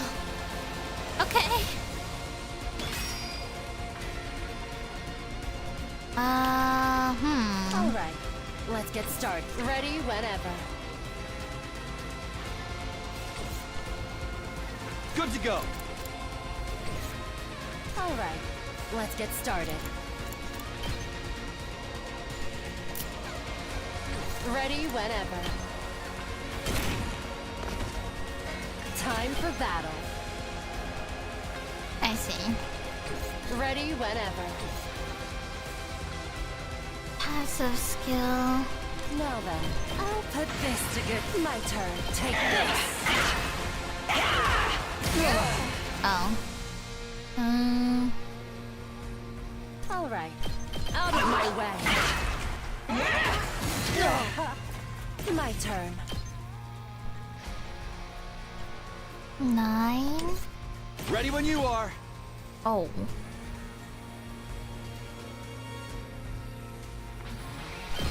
One last strike.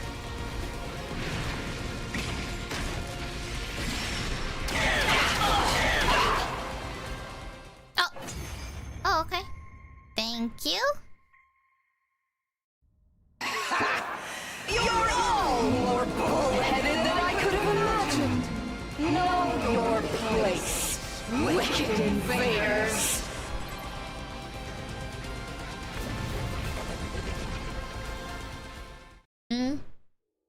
How pathetic. Coming back to life after getting killed again and again. But so be it. It would be a disappointment if you died too easily. I will send you to hell again and again until I've had my fill. Now detransformed, Veshness looked entirely unbothered, seemingly enjoying toying with us. Takumi! Kiriko looked over to me. I knew what she was trying to tell me. We had an ace up our sleeve and only one opportunity to use it. Veshness was fully convinced the invaders were going to win. This was our chance to turn it around. Let me savor the sight of your faces as they become contorted in despair. Think again. What's that sound? I activated the device, expelling a massive quantity of poison that rained down on Veshness's body. What is this? I cannot move! Ebola. It's working! You wicked invaders! You lose, Veshness. You dare kill the great.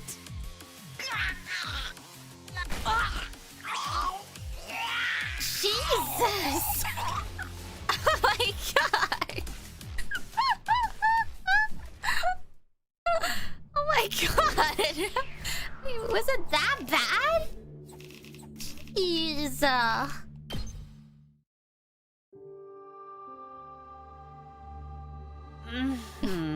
VA had bills to pay. Yeah, she had rent to pay. She had a... She really had to gurgle that up. That was a letdown. Is this really how it ends? Yeah, it doesn't seem real. We'd won our battles against Veshness. We were the victors in this final showdown with the invaders. But I couldn't truly smile. We'd strayed so far from the ending I'd been imagining. We still have one day left. Anyway, keep your guard up until the end. We dragged our battle-worn bodies back to the school and parted ways. Between the deaths of our friends and knowing the killer was still hiding somewhere, I had so many emotions I hadn't fully processed. To hell with it. There's no salvation in my future. Our 99th day at the last Defense Academy came to a close, and finally...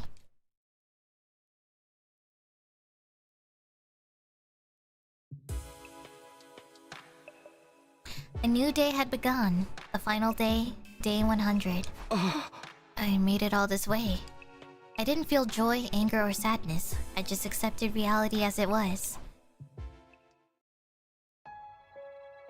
When I stepped outside, the stars were still shining, and a pleasant breeze was blowing. It's hard to believe this place was going to launch a huge missile strike in a few hours.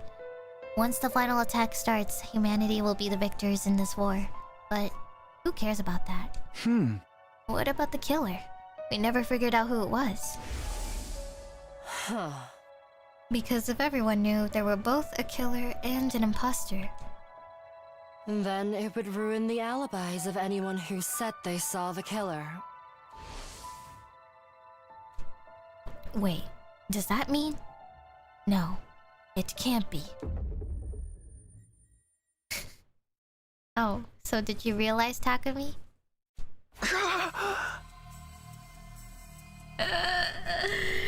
Suddenly, a violent pain ripped through my head, so intense it felt like my brain was being split in half.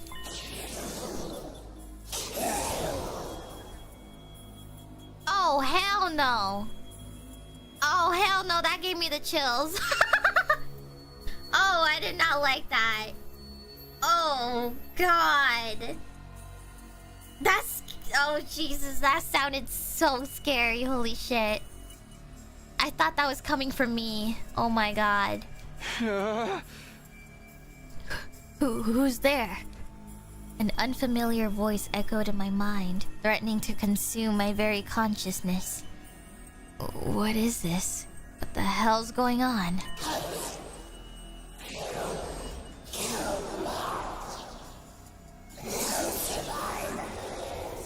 Ew! Shut up! Stop it!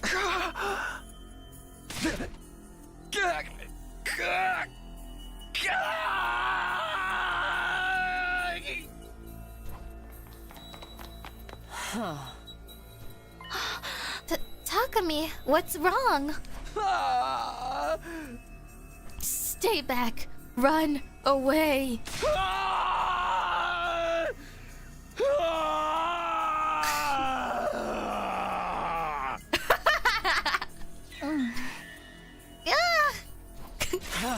Nozomi, run! Kill! Kill!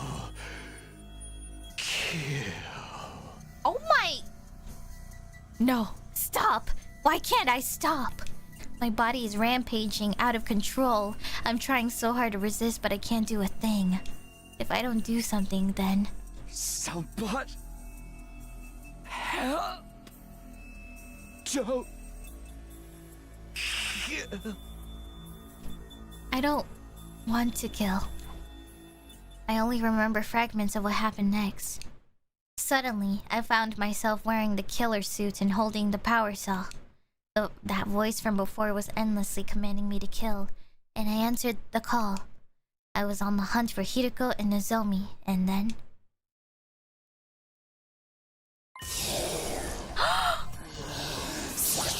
Ew! No! Stop! Stop it!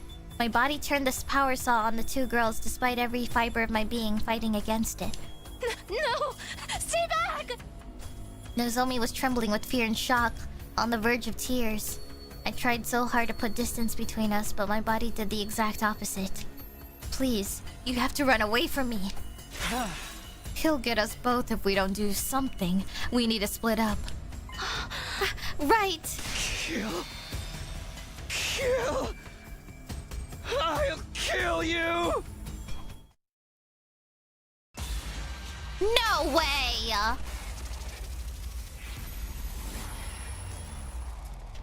It's Nozomi, guys. Ah! Why is it backwards? The controls are backwards! Oh my god.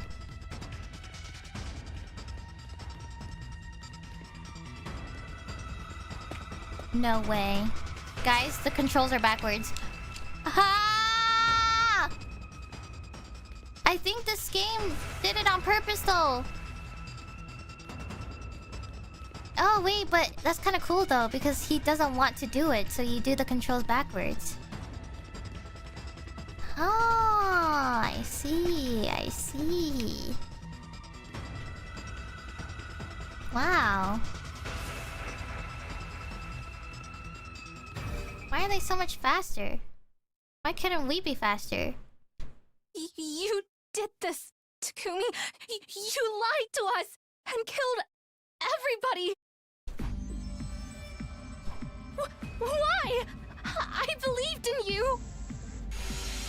No, don't kill her. Get away from Nozomi.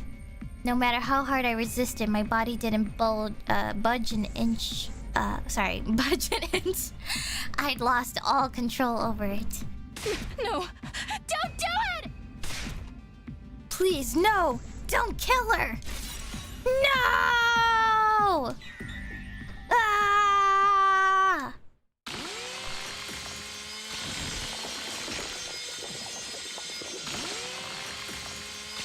Oh my!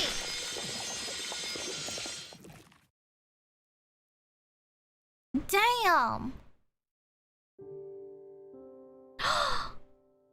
I vividly felt the sensation of the power saw cutting into Nozomi's body.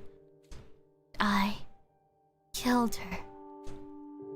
I stood rooted to the spot in a daze, covered in my victim's body. Suddenly, a forceful impact connected with the back of my head and I fell to the ground. I could see a wrench on the ground. In my haze, I realized it had been thrown at me. Who could have? No, I already knew. There was only one survivor left. Ryugu.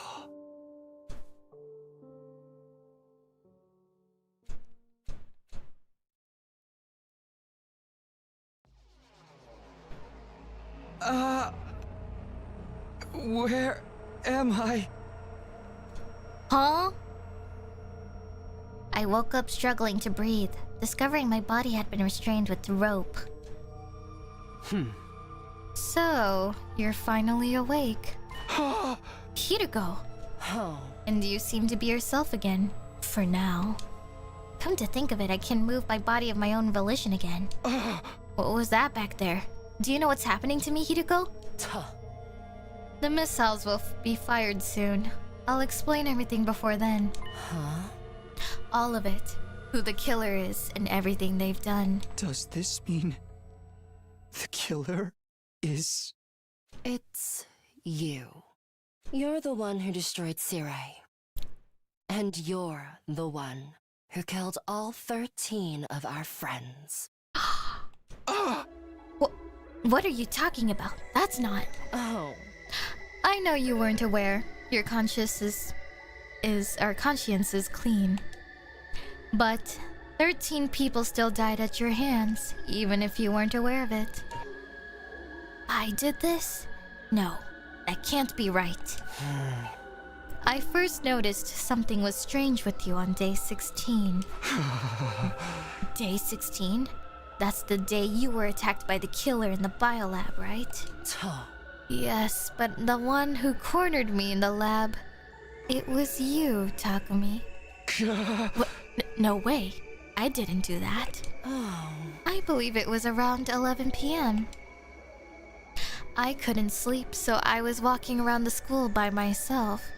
I saw you in the hallway on the second floor. Me? The night of day 16? You had a kitchen knife in your right hand. Something was off about your eyes and the way you were breathing. So, I ran. But you chased me with a horrific look on your face. It was clear you were trying to kill me. I ran into the biolab, but you caught up with me right away. We got into a struggle. You kicked me and sent me flying. I hit the back of my head and collapsed. I was barely conscious, unable to move, and there was someone in front of me. Hey! The killer was about to attack you. I was trying to help. I'm afraid not. You're misremembering. Oh. Misremembering? Oh, sorry, did he say that? Oh, sorry. You're the one who attacked me, Takumi. I'm certain of it. That's why she was avoiding me. I had a feeling. It was either she had a crush on me or I was the killer, guys. Like, I will always suss that the protagonist will always be the bad guy in some shape or form in these types of detective games. Then someone in a black suit came to save me. What are you talking about? They attacked you and you lost consciousness, but you came to almost right away. You threw yourself at the person in the suit. The two of you broke through the window and hurtled toward the ground. I assume you remember what happened after that. She's right. I remember. I was grappling with that person in front of the wall of fire. Just in the nick of time, I kicked their leg as hard as I could. I took the power saw and ran after them, but then I lost them. The events of that day marked the moment I began to suspect you. There weren't any casualties at the time, so I couldn't be sure. But I had to consider the possibility you'd become host to a... what? G-E-A? A host? Gia? How do you pronounce this? What are you even talking about? Pronounce G? So just... G-E? G-E, I think. G? I doubt you remember, but the G are a parasitic organism we discovered in another timeline. Oh. It's a terrifying organism that gradually eats away at the host's body and eventually takes it over completely. What? But I had no proof you'd become infected, so I kept quiet. Wait. I don't think I've experienced that yet. I don't think I do know what G is. I think that's a route we did not play yet. It's G, but with a hard G? Like Gi? Oh, sorry. Gi? Eventually, though, we had our first casualty on... Oh, sorry. Eventually, though, we had our first casualty on day 25. That's when my suspicions grew stronger. So... while you were asleep, I ran a scan on your brain. When did you... You know what? Forget it. What did you find? There wasn't a Gi inside. I thought I must have been wrong. But on day 43, Moko was killed, and once again, I had a bad feeling. You being infected was the only explanation I could think of, so I checked your brain again. The second time, I still didn't find any Gi. Not only that, but Nozomi said that she ran away from the killer with you. Reluctantly, I decided to put away my suspicions for the moment. So, that's why you were suddenly avoiding me and would sometimes seem like you had something to say. Yeah. But when Kurara died on day 64, I started to suspect you again. Did you check my brain again? Yes, very closely, and I learned something horrifying. Even though there was no actual Gi in your brain, the Gi's data was eroding it. Huh? My hypothesis is that you were infected with a Gi in another timeline. After that, you died as its host, and then your consciousness went back in time to day 2. When that happened, the Gi data in your brain went back to the past with you. The data went with me? It appears my hypothesis was correct in the end. You killed Nozomi right in front of me after all. Time travel can't send physical matter back in time. The Gi itself no longer physically existed in your brain. But its cognitive data still remained. Stop. Stop it. Do you honestly expect me to believe any of this? Does that mean you killed Nozomi of your own free will? And the other 12? Damn.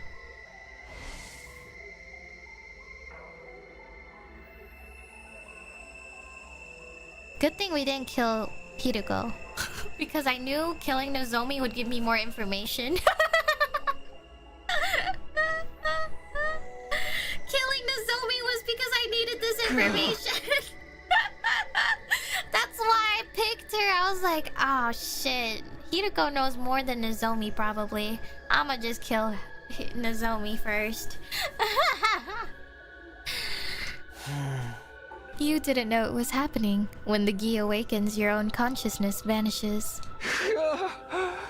So it's like some kind of split personality? It must have happened this way because you're only infected with gi data. If the entire organism was in you, your brain and body would have fallen under its control immediately. Once you knew I was infected, what did you do then? Naturally, I wanted to do something about it, but I didn't know how to cure you. I considered blowing your brains out and putting you in the revival-matic, but... Your head already got smashed on day 43. Ah.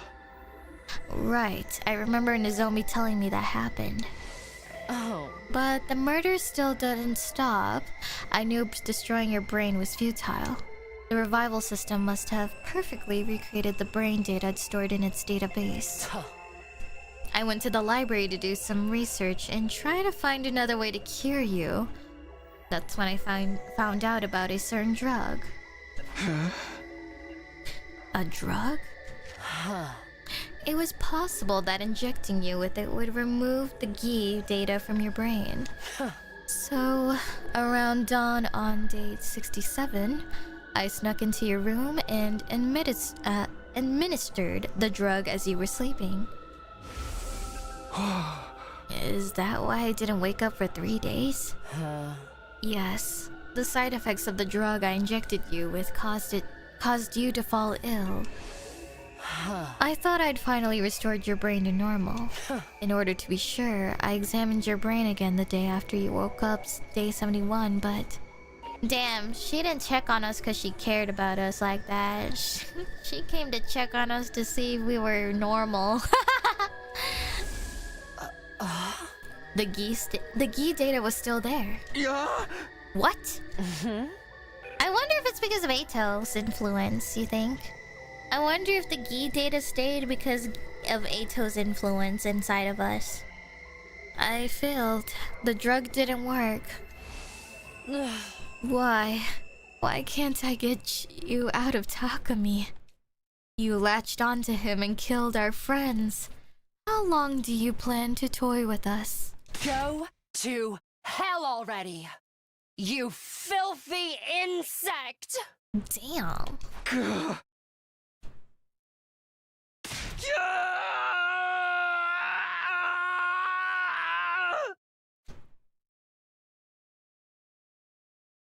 Oh! Oh, damn! Wait, hold up. This version of Takumi? Wait a second, guys. Well done, Hiruko. You figured it out. Oh! Gi, you finally showed yourself. Oh. Oh, shit! I don't really know what kind of voice to give him. I think I just have to use Takumi voice, but... Would you like to hear what this filthy insect was up to while in control of Takumi? Only if you don't mind me sawing off your head with this power saw. Wait, has Hideko has been in cahoots with this gi person, then, in other timelines. Right? So, oh my god, this is so interesting right now. She's like, she has her own side story she's been having this whole entire time, guys. All these different routes we've been playing, she's been playing her own route. Or her own, like, side story of dealing with this gi person. Which was never mentioned till now. Damn. You're too foolish to kill this man. The first one was Ava, this prisoner. I killed her on day 25. Takumi took the power saw he stole from the visitor out of the metal shop. Oh, you know what? That explains why Takumi can only access the locker, because he knew the stupid combo. Visitor. After breaking down the door to the cage, I sliced her to ribbons. When I was done, I threw the power saw into the wall of fire to hide it, but Takumi immediately found it and recovered it. I had no idea he was watching. Or he was watching. And who is he exactly? The boy covered in flames. He was so confused and scared whenever he saw me controlling Takumi. See, I also knew that too, because like, I'm pretty sure Flame Boy was also scared of Takumi, because I knew there was something up with Takumi. But enough about that. You and your little friends discovered the suit and helmet as well, correct? Shoma found them in the boys' bathroom. They definitely belonged to the person who came to save me in the biolab, didn't they? Dude, these voice lines are... yeah, guys, hold up. I didn't know Takumi was built like that. Hold up. Yes, I believe the visitor was pursued by Takumi and forced to abandon them to move around faster. At any rate, you put them in the locker in the metal shop, and Takumi set the combination, right? Only he knew the combination, or so you all thought, Takumi himself included. But you were looking too. That's why you knew how to open the locker. Precisely. The second person I killed was Moko Mojito on day 43. When Moko and Nozomi and Takumi were looking around the school at night, Takumi and Nozomi split up to look for Moko after she got separated from them. It was raining heavily when Takumi went outside, so he ended up completely soaked. I awakened around that time. I took over and made for the metal shop. I took the suit, helmet, and power saw from the locker, then sought after my prey. Damn! I found Moko in the classroom on the first floor and killed her. She resisted, but not even she was a match for my power saw. But I was caught in the act by Nozomi, who managed to evade me. I gave chase, figuring I could kill her while I was at it, and wound up in the leisure lounge. Just when I almost had her, I was tackled and fell into the pool. Nozomi used that opening to get away. A little more and I would have had her. I took off the suit and helmet and abandoned them along with the power saw so I could get out. Of course, so that's why Yugamu found them in the pool. I returned to the school soaking wet, and that's where my memory ends. Takumi must have assumed he was wet from the rain, so he didn't realize what had actually happened. Oh. Indeed, after that, Takumi heard a scream, went running, and reunited with Nozomi. In a panic, Nozomi told him about Moko's murder, and the two of them went into the classroom on the first floor, the scene of the crime. Takumi had no idea her death was at his own hands. The rest is exactly as Yugamu told you. He recovered the power saw and suit I'd abandoned and chased you around. A hedonistic pervert if I've ever seen one. After he took your gear, you changed weapons, didn't you? Starting with my third victim, Takemaru, I believe it was early on day 51. I awoke once again and obtained a replacement suit and weapon from the metal shop, a raincoat and dagger. I took them, snuck into Takemaru's room, and turned him into a bloody mess. You should have seen the look on his face when he woke up to being sliced open with a dagger. Once I killed Takemaru, I washed my hands there and returned to Takumi's room like normal. God. Jesus, these noises he keeps making. Then I hid the dagger and the raincoat behind the ceiling panel in the bathroom and went back to sleep. And that's why he was dripping blood? What about your fourth victim, Kurata? She was murdered at dawn on day 64. Yes, the day Yugamu chased her and Takumi while dressed as the killer. Takumi was cornered in front of the defense room on the 3rd floor, with Yugamu holding the power saw over his head. Just then, I woke up and Takumi lost consciousness. Satisfied after seeing the look of terror on Takumi's face, Yugamu turned and left. He was a real degenerate, that one. Oh. Just get on with it. You used Takumi's body to kill Kurata, right? Jesus! Precisely. I took out the hidden dagger and raincoat and hunted down Kurata, who was hiding in the training room. She didn't even have enough time to cry or scream before I mercilessly sliced her to ribbons. I finished the deed and returned the raincoat and dagger to their hiding spot. Then, back at the defense room door, I once fell into a deep sleep. So that's why Takumi believed he'd been passed out there the whole time. My fifth was Shoma, who I killed on day 77. I simply killed him when I woke up again. Nothing worth talking about. Damn! Let me ask you one thing. Did you set the fire in the gym on day 80? My timed incendiary device worked out nicely, didn't it? No. I knew you were behind it. When was it? Day 78? When Takumi went with Ima, Kako, and Dadami to the metal shop. Around 2 p.m. I woke up and simply pretended to be Takumi. All of you were sleeping together in the gym and I'd been just waiting for my chance. I came up with a plan to secretly build a timed incendiary device to plant there.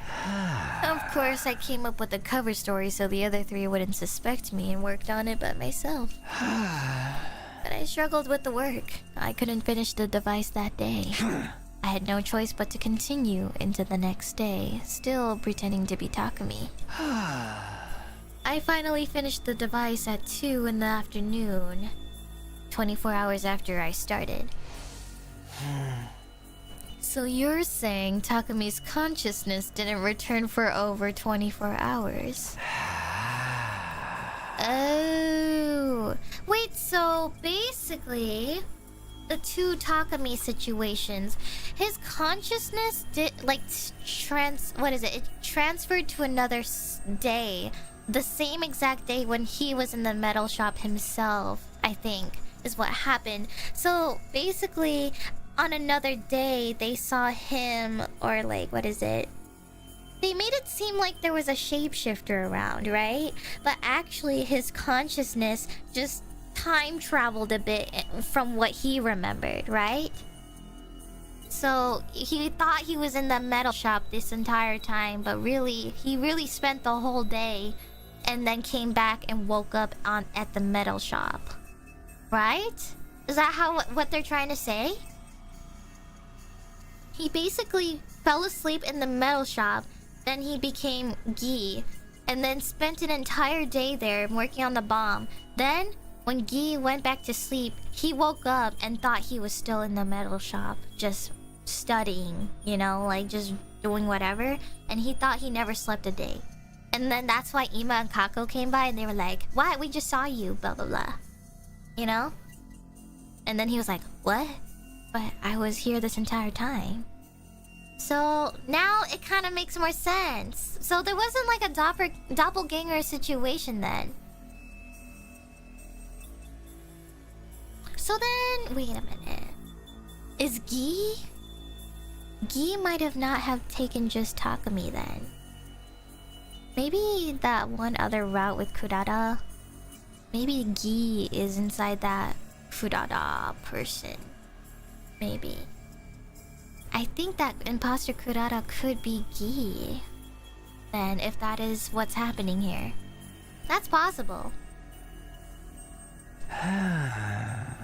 I worked in a group with the twins and Dadami the next day. Day 79 as well. I hid the completed times incendiary device with me, pretended to go to the bathroom, and headed for the gym. Yo, calm down. I planted the device in the vaulting box.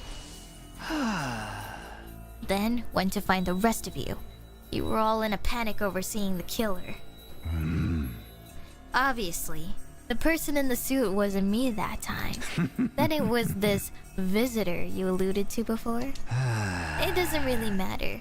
I'd achieved what I set out to do and went ahead with my original plan.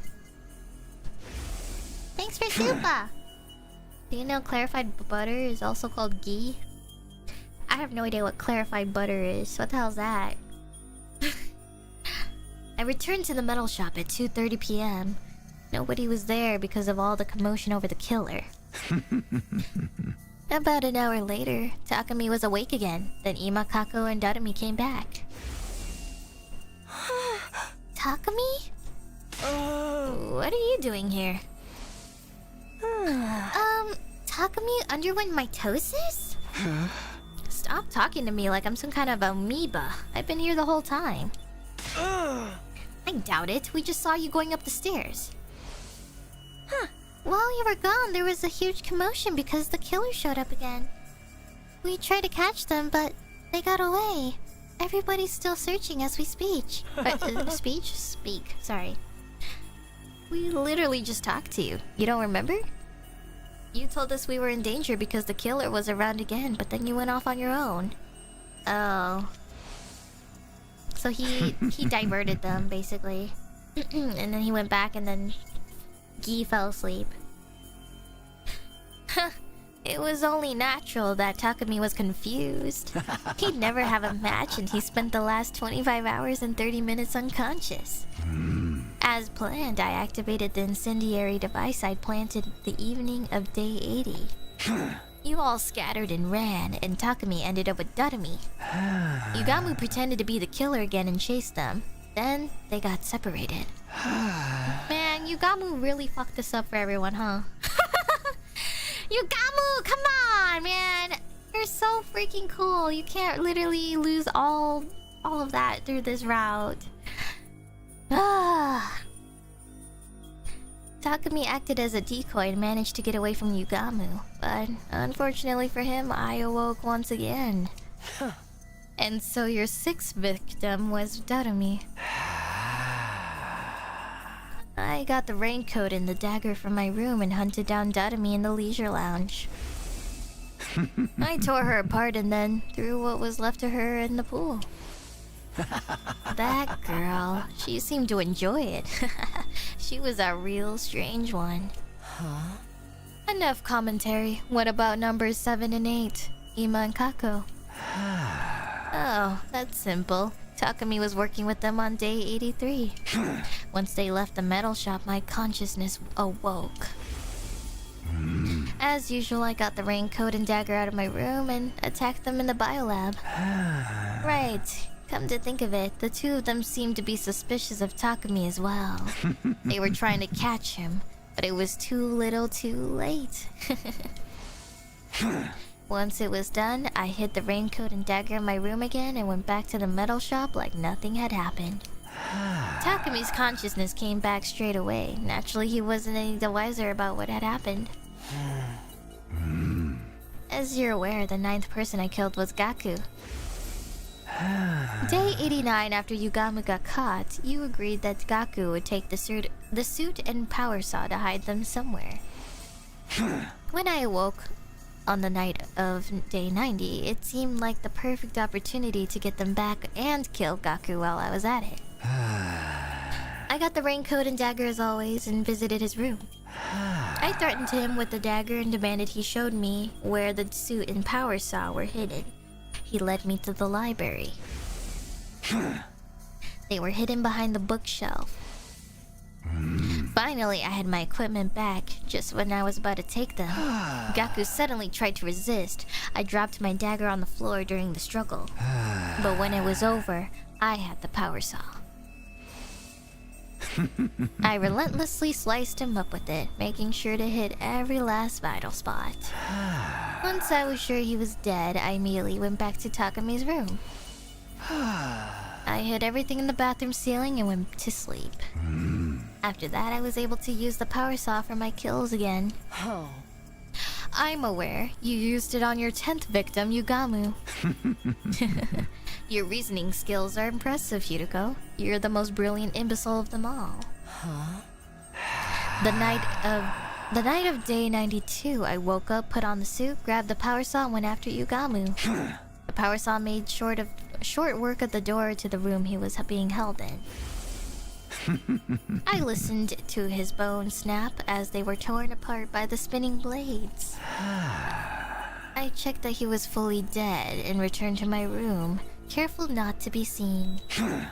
Once again, I hid everything in the bathroom and went to sleep. Then came number 11, Kyoshika, who I killed on day 94 after a little bit of extra legwork. You put slow-acting sleep medicine in the water cooler the day before. You figured that out? If you were my host, I could kill so many more people. After the defensive battle on day 93, I took over and slipped the meds into the water supply. I maintained control right through until nightfall. Then I broke down Kyoshika's door and killed her as she slept. Of course, the rest of you slept soundly until morning thanks to the drugs. Number 12, Tsubasa hardly bears mentioning. On day 97, I woke up in Takami's room and grabbed the power saw as usual. I set my sights on Tsubasa as she worked alone in the metal shop and ended her life. Despite the circumstances, she just kept on tinkering with her little project. She was practically begging for it. I was happy to oblige. You don't need me to explain the 13th victim, Nozomi, so are there any other questions? Why did you kill everyone on different days? I'd have thought you were more capable of taking us all out at once. I couldn't predict when I'd wake up. It came in episodes. So I was forced to adapt to whatever the circumstances were whenever I woke up. Which meant having to kill you one by one. Besides, if Takumi were to wake up while I was doing my work, I'd be in trouble. I was just doing what it seemed like I'd be able to do while I still had control. So it wasn't intentional. Well, there was plenty of enjoyment to be had as a murderer. Such as figuring out who to kill, when to do it, and how. Plus, there was Takumi's utter despair watching you get picked off, one by one, without ever realizing the truth. Not to mention, the way you suffered for Takumi, as you started to notice me. I wish I could enjoy it all over again. God damn, guys. I don't know why, but why is this version of Takumi so much better? Why is evil Takumi and red eye Takumi so much? It's like 5 times better. It would have been a waste to massacre all of you at once. Clearly.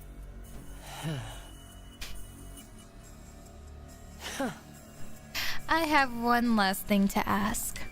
It's about day 16 in the biolab when you almost killed me. Oh. That mysterious person in the suit who suddenly showed up. The one who kicked you away and saved me. Who was that, exactly? You mean the visitor? Surely that finely tuned intuition of yours has already worked it out. Don't tell me.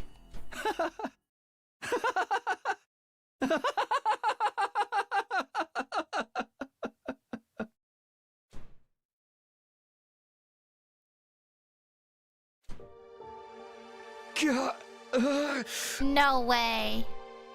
What? They're gonna leave me on a cliffhanger like that? No! Wait, so... There's... No... Wait, so...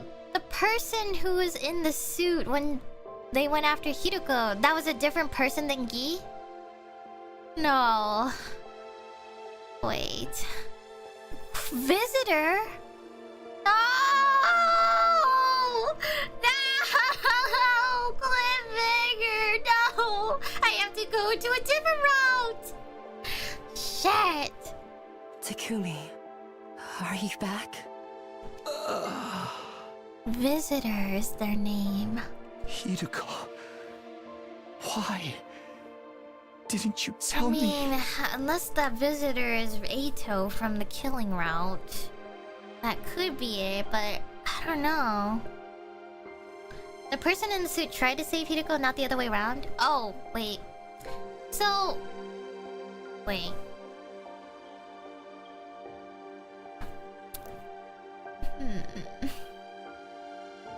Okay, I really don't know. I really don't know. Gosh. No! Damn it! Oh, man. I mean, if everyone knew, they would have killed you. That's why I couldn't say anything. I couldn't let that happen. But... you didn't even tell me. The result would have been the same.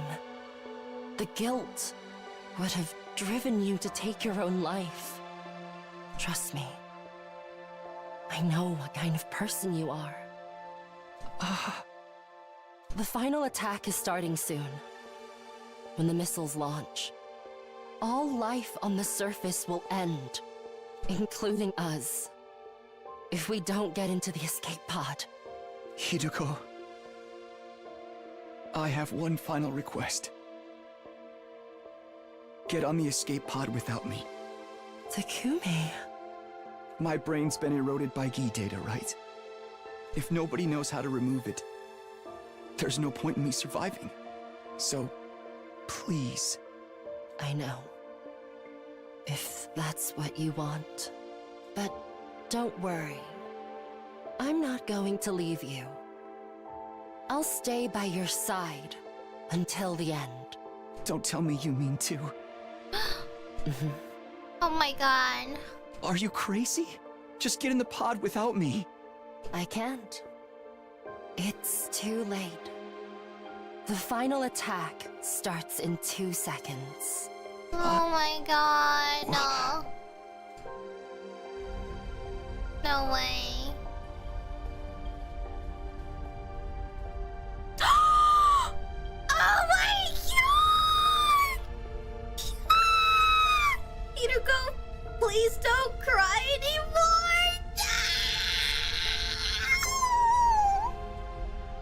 If we get to meet again, I promise, next time.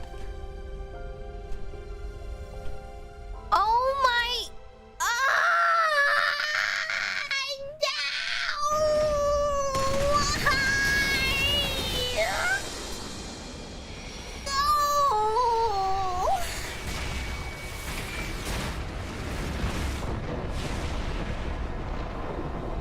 Are you kidding me? Oh.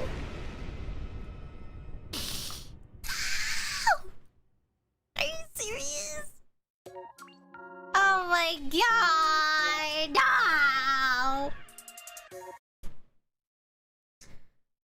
Slasher route? Goodbye kiss. Oh my god. That was so good. Wow. Slasher route. That's what the route name is called. Wow. That took a big turn, everyone.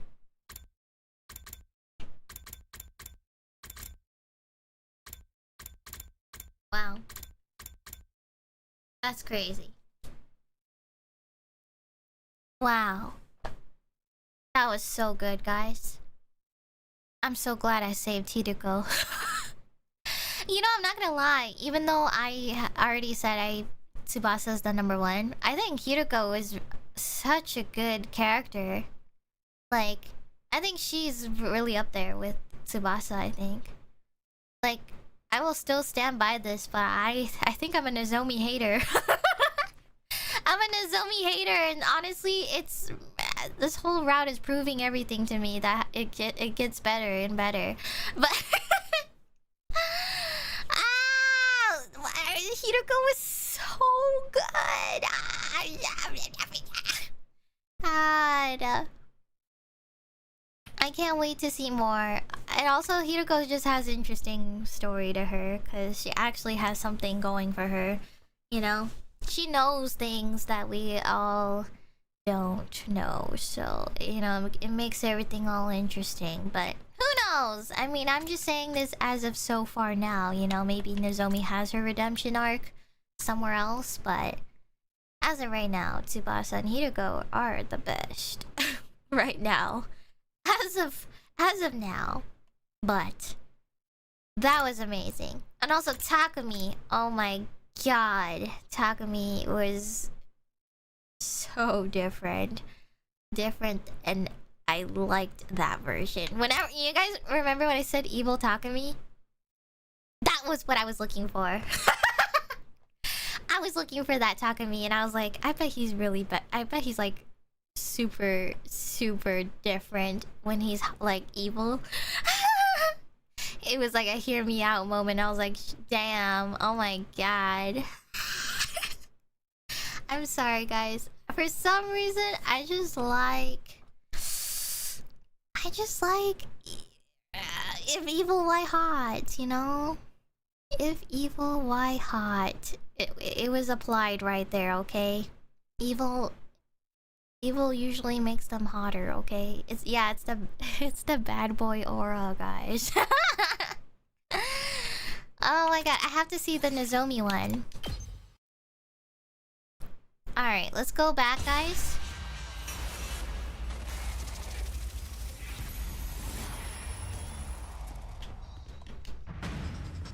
We go after Hiroko now. I need to know if information changes when you go after Hiroko.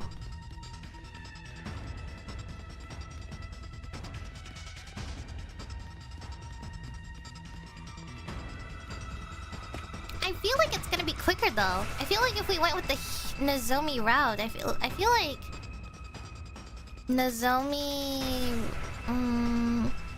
I feel like if we went after Hiroko, we would lose more information about things.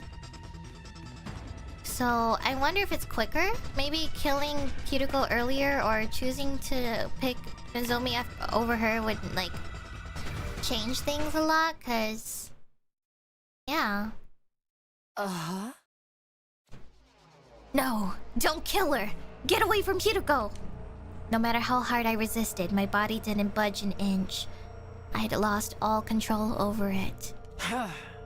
You're not Takumi, are you? When did you get into his body? Stop! Stop! Get away from her! I'm going to assume the endings are faster or quicker. Or like, they just die if you kill Hiroko first. No! Gah!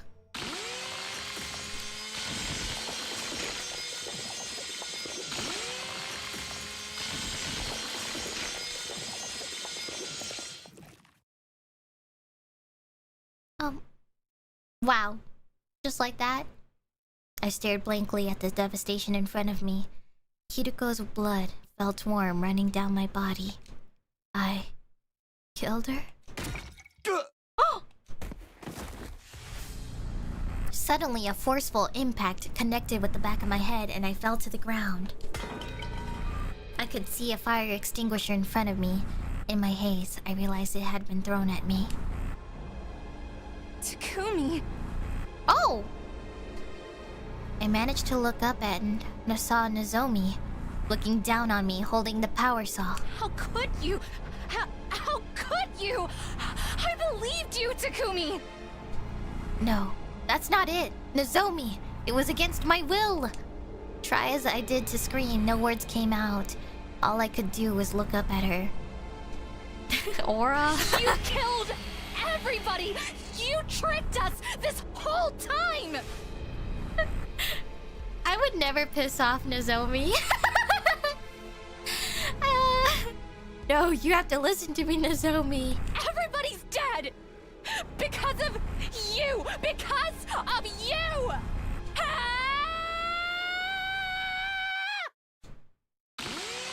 Oh my god!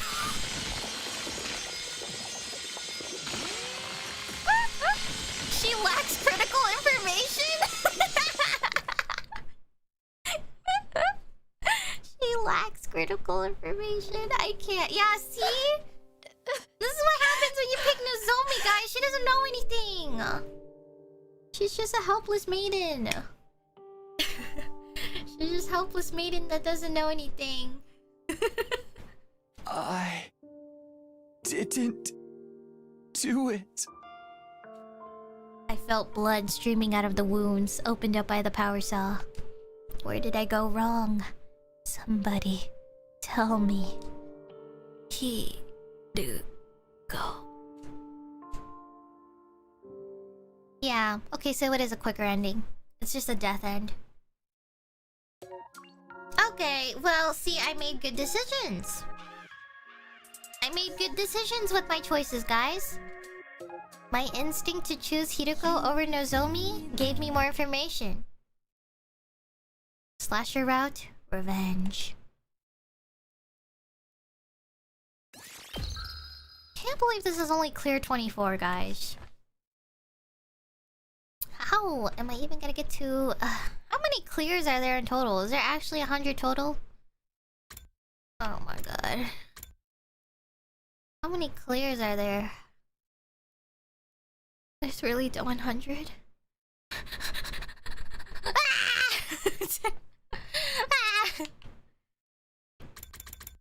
Oh my god, we have to go all the way back. Oh my god, and this one still hasn't been unlocked yet. Who will you spend time with? Oh my god.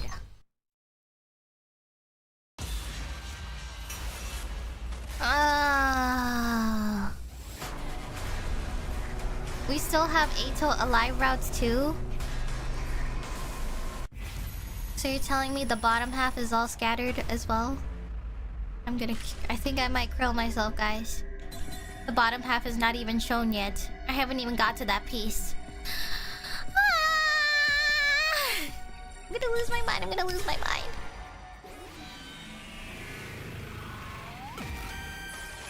Is this one long too? This fucking sucks. I hate this one though. Right now, I want to keep talking to Nozomi. Sorry, Hideko. I'll go to the cafeteria after I'm done here. Okay, I'll tell you. I don't think you'll believe me. But that's fine. Will you hear me out? Of course. Oh, but maybe we should go somewhere else? Yeah, you're right. Everybody's asleep. Why don't we take a walk outside? Sounds good to me. We need to be quiet so we don't wake them up.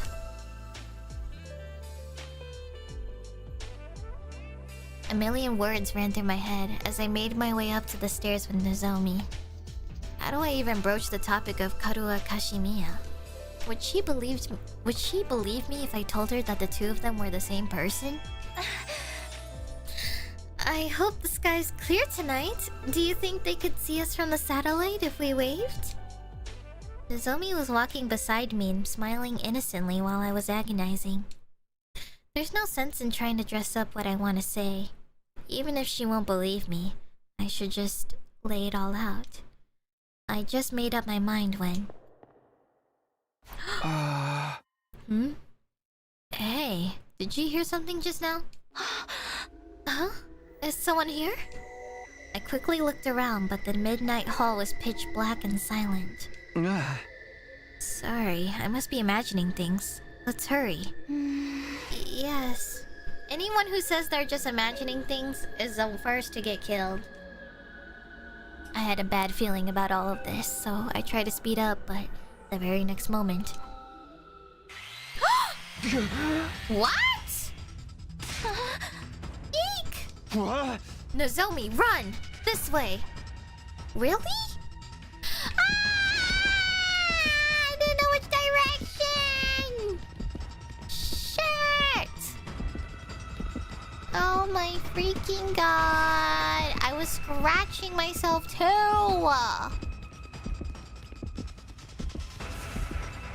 hate this. I hate these running scenes, guys. Oh my god. I hate it. I hate it. I hate it. I hate it. I fucking hate this, man. He's catching up. Oh my god. Stop. Stop.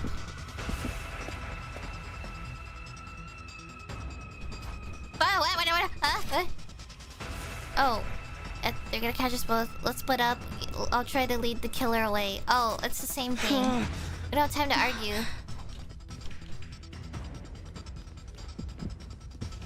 Ah! Okay.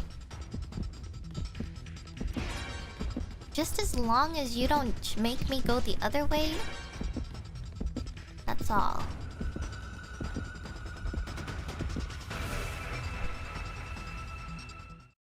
What changes? What changes in this route? I'd managed to stay one step ahead so far, but now the killer had me cornered. It couldn't get any worse than this. There's nowhere left to run. I'll have to make my stand here. Preparing to attack, I reached for my infuser, but... my vision blurred as my body went flying down the stairs. Wait, what? You fell down the stairs? Oh! The impact caused my head to slam against the wall, and I started to black out. I'm fading fast. Gotta keep my eyes open.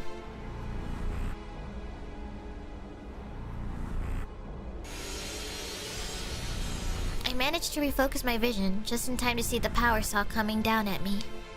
This feels familiar. I wasn't sure why, but despite my many encounters with the killer, I hadn't been killed yet. So I'm sure things will work out this time, somehow. Oh! Wait!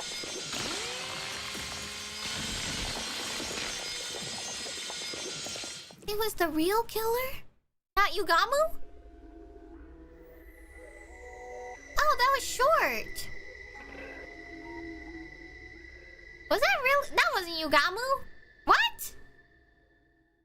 He wouldn't kill. That was the real one. What? I'm confused. Unless he really lost control. How long had it been since then? I'd lost all sense of the passage of time. I still couldn't believe that the boy laid out in front of me was dead. Why?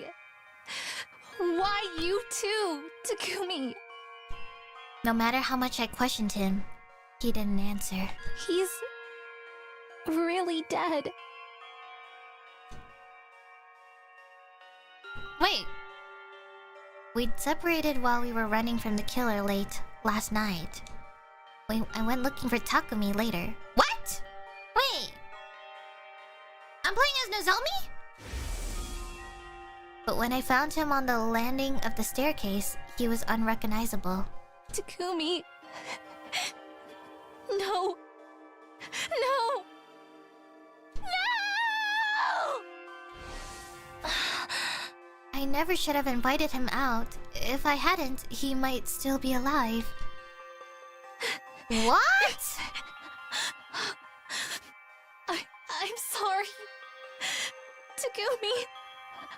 I'm so sorry. We changed Protax. What the frickety frack? Wait, that's actually so cool, but also, whoa. What happens then? I cried non-stop over his cold dead body. My tears had dried by the time the others came looking for us. But when night fell again, so did my tears. Exhausted from crying, I eventually fell asleep. Wow, wait, so... now what? Everyone will stay alive then, right? Actually, troops, get ready, prepare, wait, but be then ready. There's still a killer out there. Someone killed Takumi. What? Huh? I must have fallen asleep. When I woke up, I discovered myself curled up in bed, still wearing my clothes. My eyes were swollen and sore from crying all day yesterday. If I keep crying like this, everyone's going to worry about me. I need to pull myself together. I'll wash my face and then go to the cafeteria. I need to talk about what happened.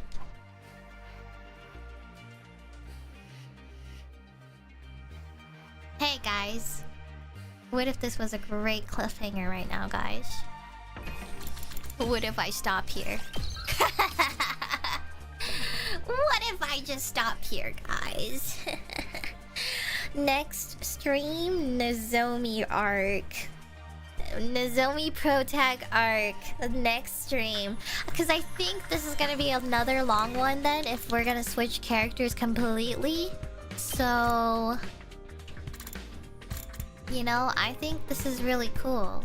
We're gonna go through this next stream, guys. Whatever this long line right here is, I think that's what we're gonna go through next. So yeah, it's gonna be another 4-hour, 5-hour long stream, guys. So yeah, I think we're gonna chill out for now because this is gonna be a long one, and wow, this took a very sudden turn. But also, this route was amazing. This one right here... okay, I'll admit this whole in-between part right here was very, very, very, very long. The part where Takumi just kills, or Gi, I guess, kills all of the people in this route all the way to the end. And then Hiroko revealing Gi? That was so good. That was such a great route. I'm so glad I started with that first. Because now, I don't know what happens here, but now Takumi is considered dead. This is interesting. This is the first route where Takumi is dead in the route.